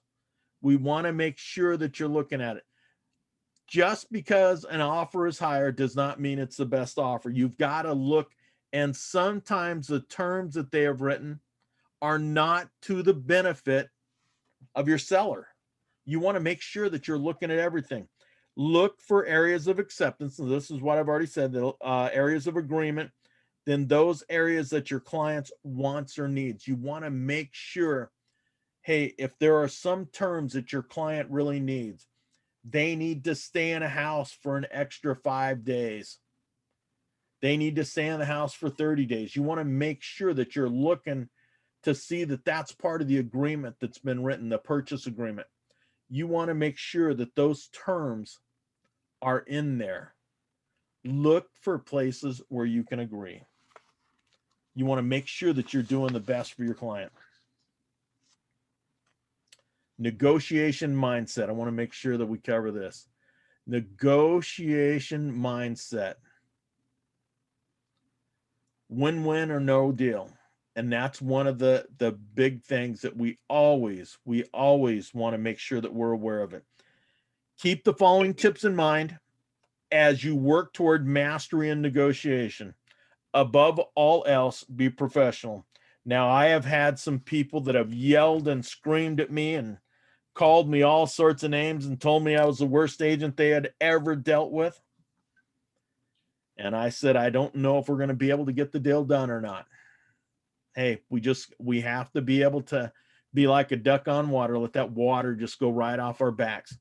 Sometimes we want to argue with somebody. Sometimes we want to fight with somebody, but just rise above it. Rise above it and be ready to do a deal with somebody else. Remember your goal.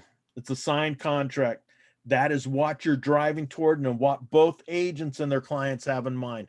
That's the big deal. Whenever I'm in a contract, or whenever my clients are going into contract with someone, and whenever I even have a buyer, I always make sure that we're not looking for ways to get out of a contract. If you want to write an offer on a house, why would you be looking for ways to get out of an agreement?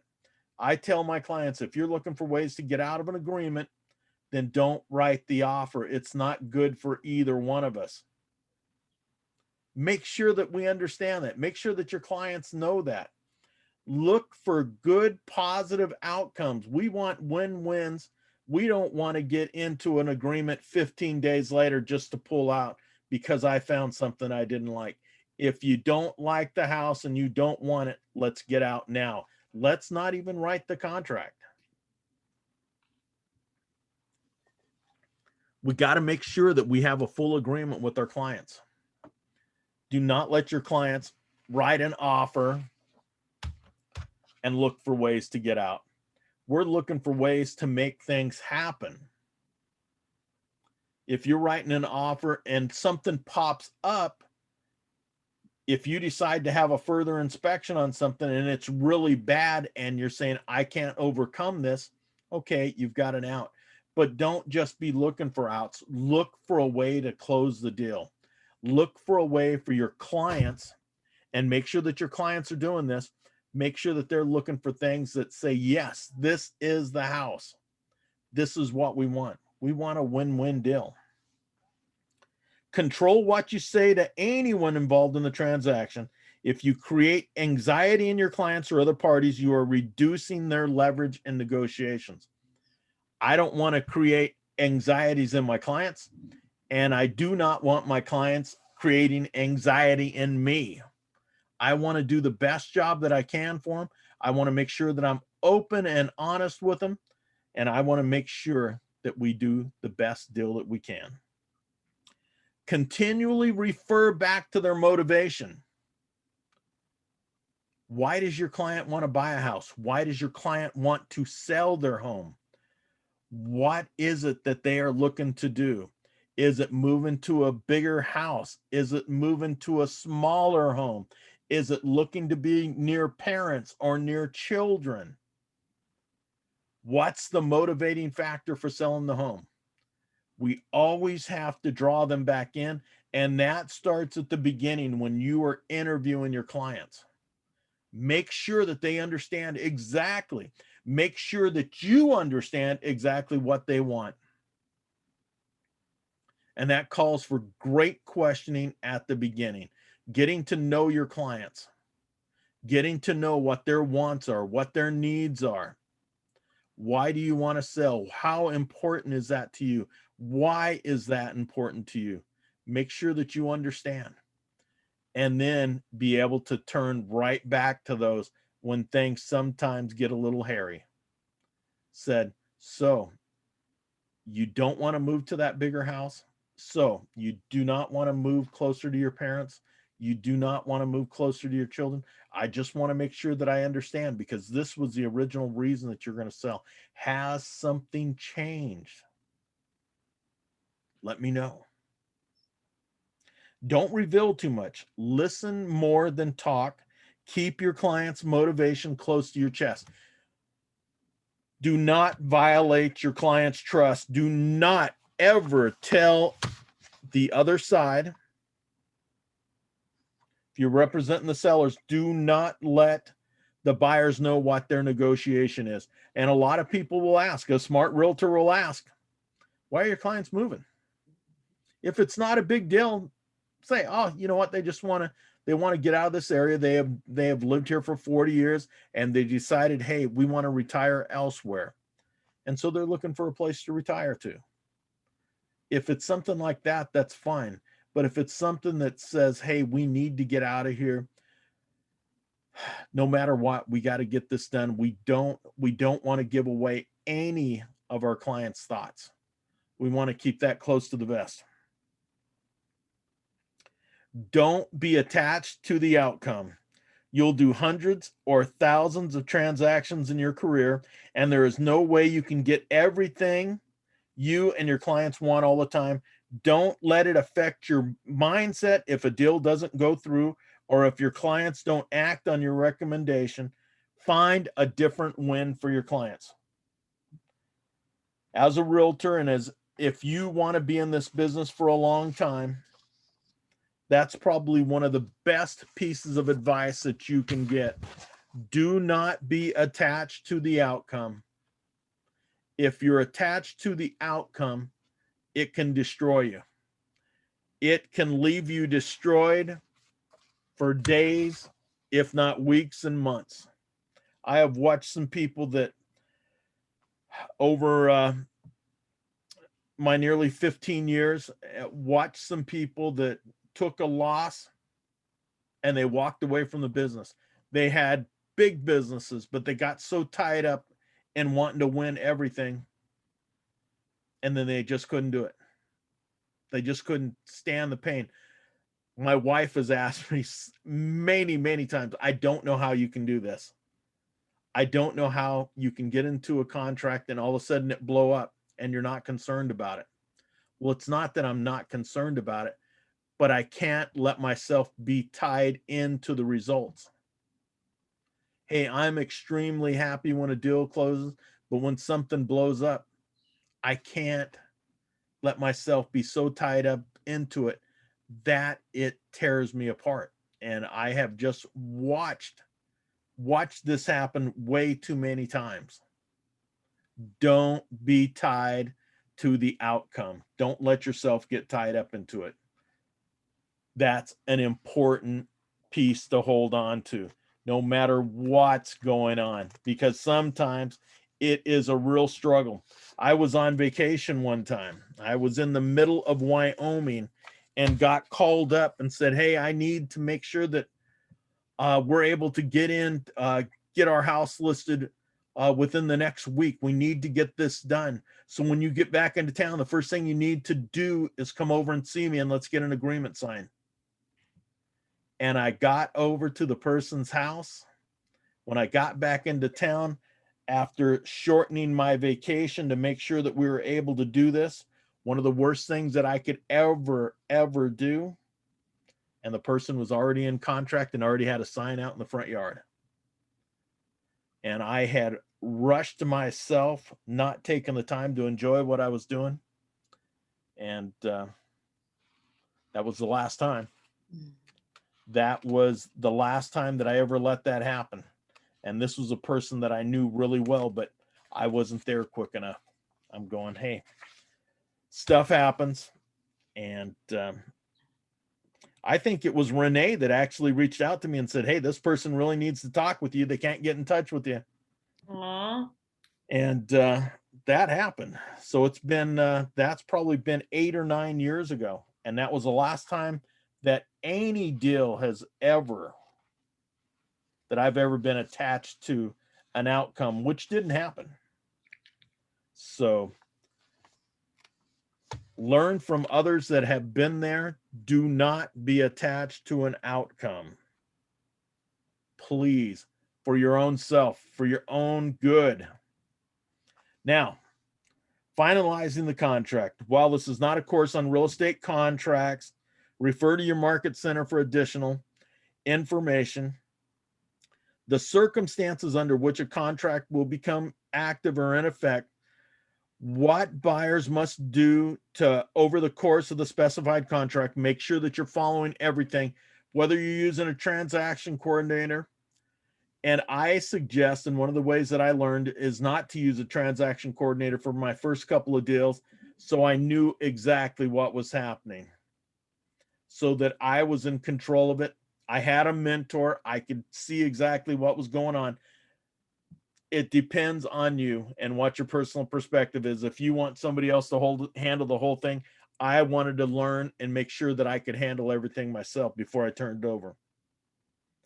Be sure to examine the specifics of the contract. These include all price changes, making sure everything's initialed, verify your addresses, what items will convey or be included in the sale of the home, contingencies, you want to make sure that all your contingencies stay on time. You want to make sure that your lending and closing costs are going to be covered by each party. You want to make sure that that's done correctly. You want to make sure that your service providers are getting the information that they needed. You want to make sure that signatures and all designated locations are on every page, and be sure that the contract, be sure to check the contract for sloppy language. If there's any questions about the contract, if there are any questions, turn to your mentor,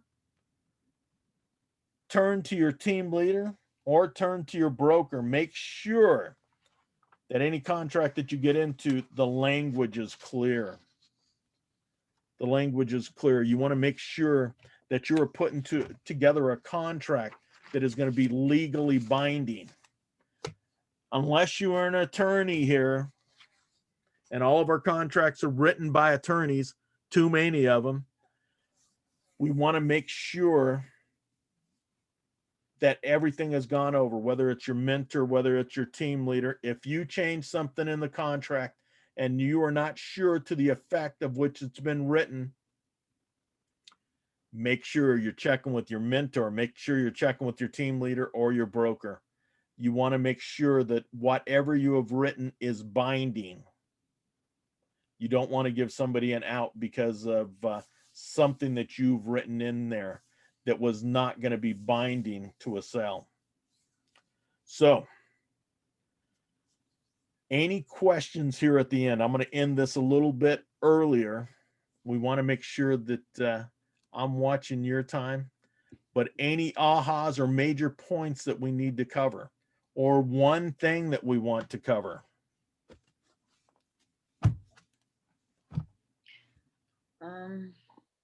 Yeah, I do.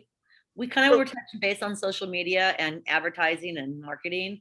We didn't really go too far, which I was kind of hoping we'd talk a little bit more about that. Okay. And so just budget wise, how much is too much? I get into these ads, and I did a bunch of ads before I had my surgery. And I've of course stopped, when I'm ready, I will again, but I got nothing from them, spent almost $100. I don't know. How many ads were you doing for $100?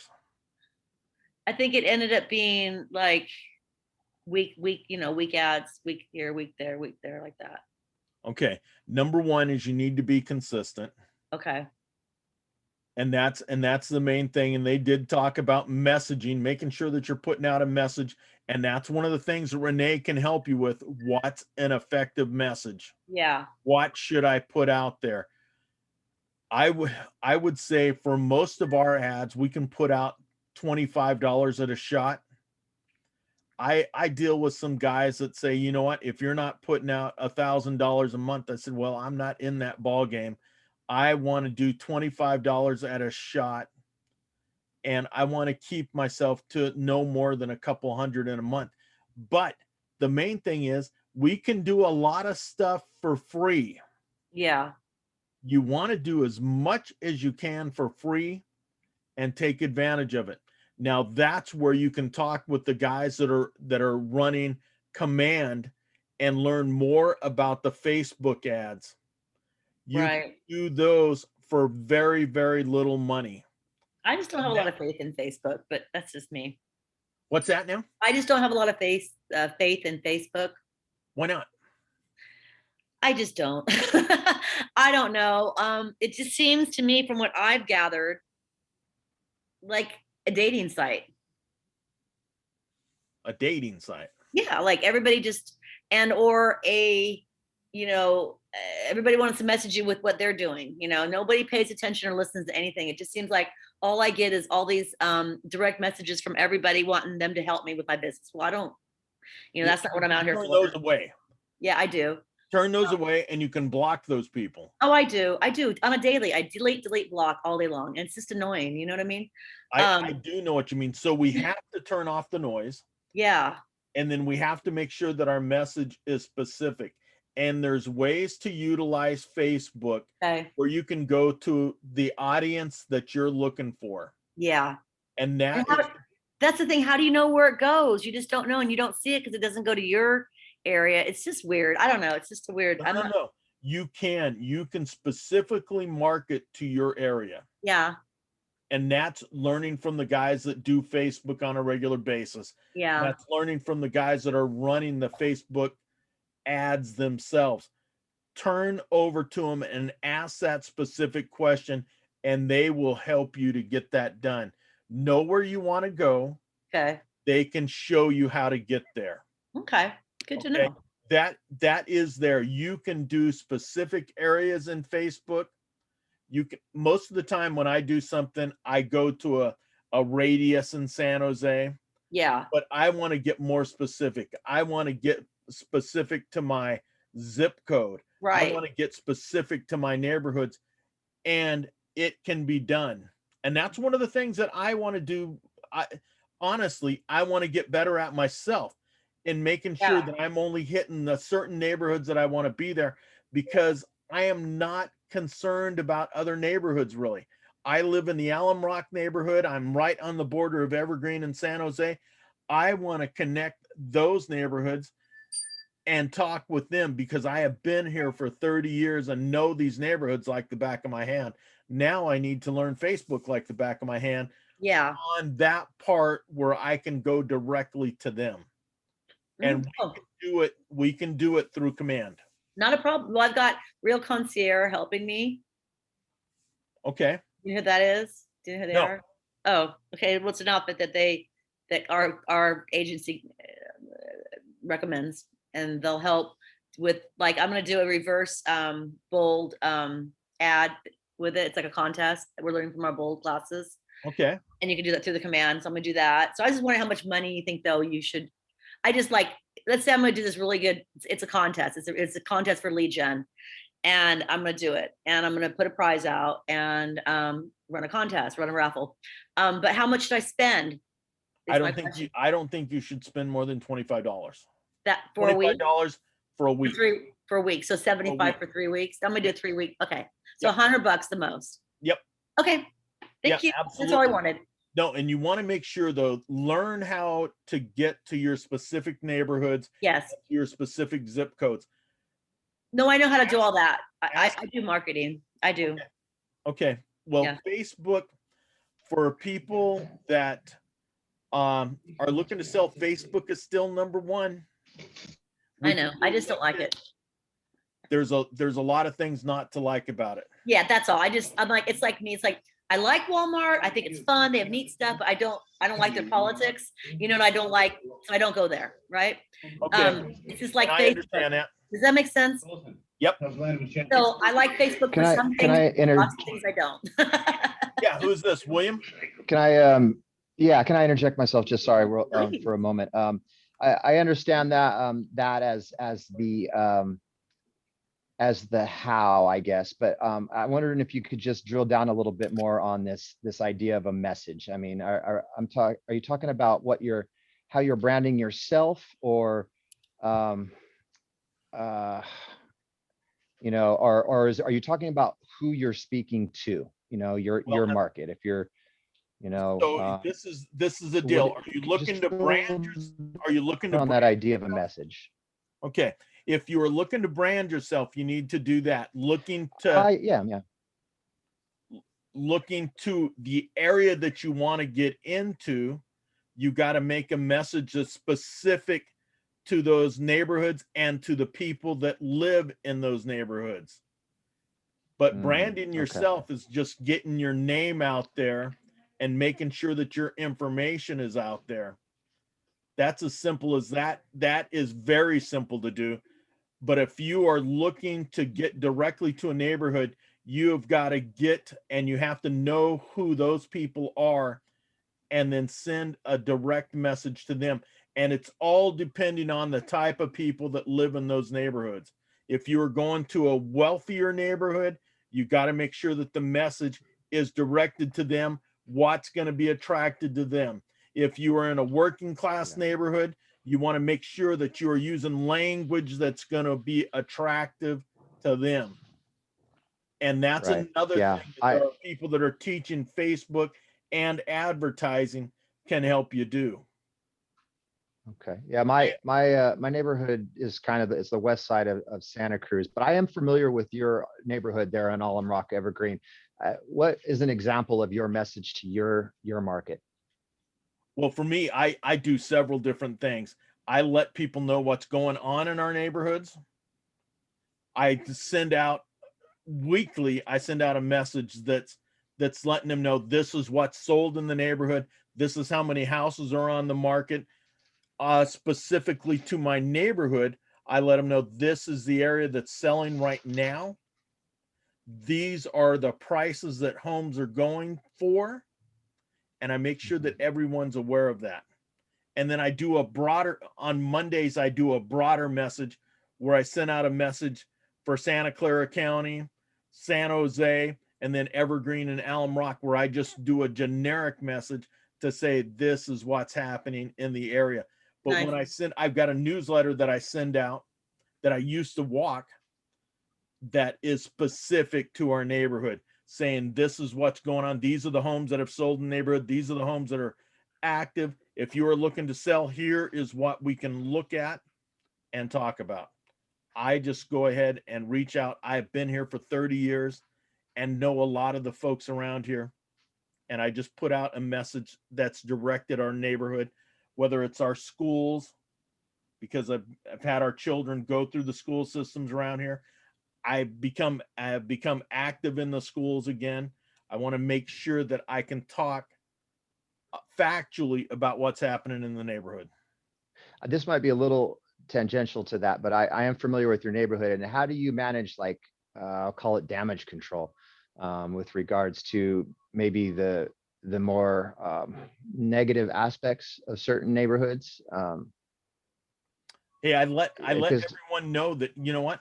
Here's how I look at Alum Rock. I look at Alum Rock and I say, this is the jewel of the San Jose and Santa Clara Valley, because you can find homes. There are neighborhoods. Yes, there are neighborhoods where there are issues in, and you can take a look at those neighborhoods too, because they are priced in a manner that's cheaper than anywhere in San Jose. Mhm. If you are looking for a home that's affordable, hey, these neighborhoods are changing because there's a lot of people being priced out. They just can't afford to live in these neighborhoods anymore. But of course, with a lot of areas, no matter where you're at, because of policing and issues that are going on with our society, hey, a lot of the neighborhoods are changing for the good, and some could be changing for the worse because we don't have police presence there anymore. But take a look. If you go to the older established neighborhoods, San Jose Country Club is built in Alum Rock.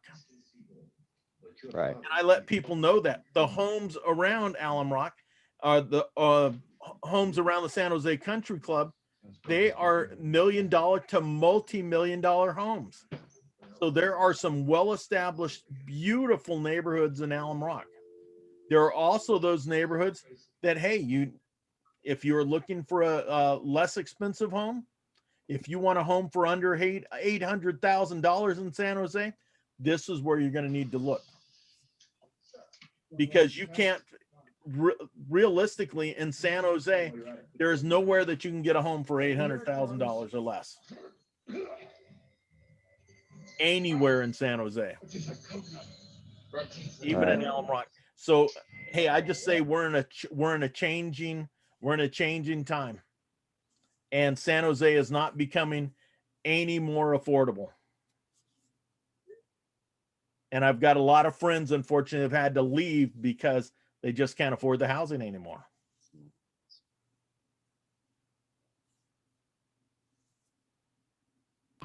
So you know what? I spin it the only way that I can, saying, hey, that there are places that you may not want to live, but you know what?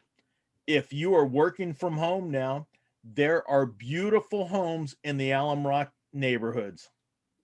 When you head up to the San Jose Country Club, the most exclusive country club in San Jose, it's there in Alum Rock. Take a look around. Don't write off Alum Rock because of some poor neighborhoods and for some poor schools. Now, a lot of people are going to be working from home. what better place to be working from than looking out all over the valley from a home on the hillside? There are some gorgeous places up here, and they're a lot less expensive than homes throughout San Jose. Do not leave out Alum Rock. No, I know the East Hills are nice. Definitely. I have a friend, they built the house in East Foothills. It's absolutely gorgeous house and absolutely beautiful view. So I know it's beautiful places there. Yeah. Hey, I want to do a quick drawing before we go anywhere. So the first book that I'm going to give away, and you need to be present. I grabbed the names that were here. Let's see. The first name that I'm grabbing is Dennis Scott. Dennis, you still with us? No. Dennis is not with us. You got to be present to win. Stinker. We're here. Hi, Denise. Denise. Yay! Denise, I will have Rob drop off the books that are going to go to Santa Cruz. I'll have him drop those off because they're in the Campbell office right now. So go live. We'll go to Denise. Let's shake these up one more time. Oh, threw a name out. So let's see what we got. Vanessa. Is Vanessa with us? I am not seeing Vanessa. Sorry, Vanessa. I'm here. All right, next one. I'm kidding. I've got them folded up. I have no idea. Okay. Helly. Yay, she's here. Yes, I'm here. What do I get? Oh, Ellie, good. You get Risk Forward. It's a terrific book. Okay, cool. And it is, and you're in our Campbell office, correct? I am, yes. I can pick it up from there if you leave it. There right now. Good. All right, let's see. Thank you, Charles. You've been very great and very wonderful to go through them. And I like your humor too. Ryan, are you still with us, Ryan? Ryan left. Sorry, Ryan. Candace Best. I'm here. She's here. Candace, we get the 10-minute mastery journal. This is a journal put out by Ken Walls. He is one of the top live streamers in the US. And so are you in Santa Cruz? Yes, I'm in Santa Cruz. Then I will have Rob take this over to Santa Cruz and drop it off at the office. Okay, great. Thank you. All right. Thank you guys very much. Are there any last questions? No. Any last questions? Going once, going twice. Well, hey, I want to wish all of you guys the best in your careers. For those of you that are in Santa Cruz, Renee is wonderful to work with. Elaine is awesome. And I wish all of you the best. Thank you. Yep. If there's sometime we get to do another course, then I would be glad to do it with you guys once again. Well, so Charles, can you email me then all the names of those books? Because I was really interested in getting one of those. So I can go ahead and get them. Hey, why don't I send you a message on Facebook? Do that. Are we friends on Facebook? I think we are. Were you joking with me? We are friends on Facebook. We are. Okay, I thought so. Okay. Yeah. Then we'll do that. Got it. Thank you. All right. Have a good day. Have a great rest of your week. You too. Enjoy it. And thank you guys for being here. Appreciate it. Okay. Thank God you. bless. Thank you. Thank you. Bye. Bye.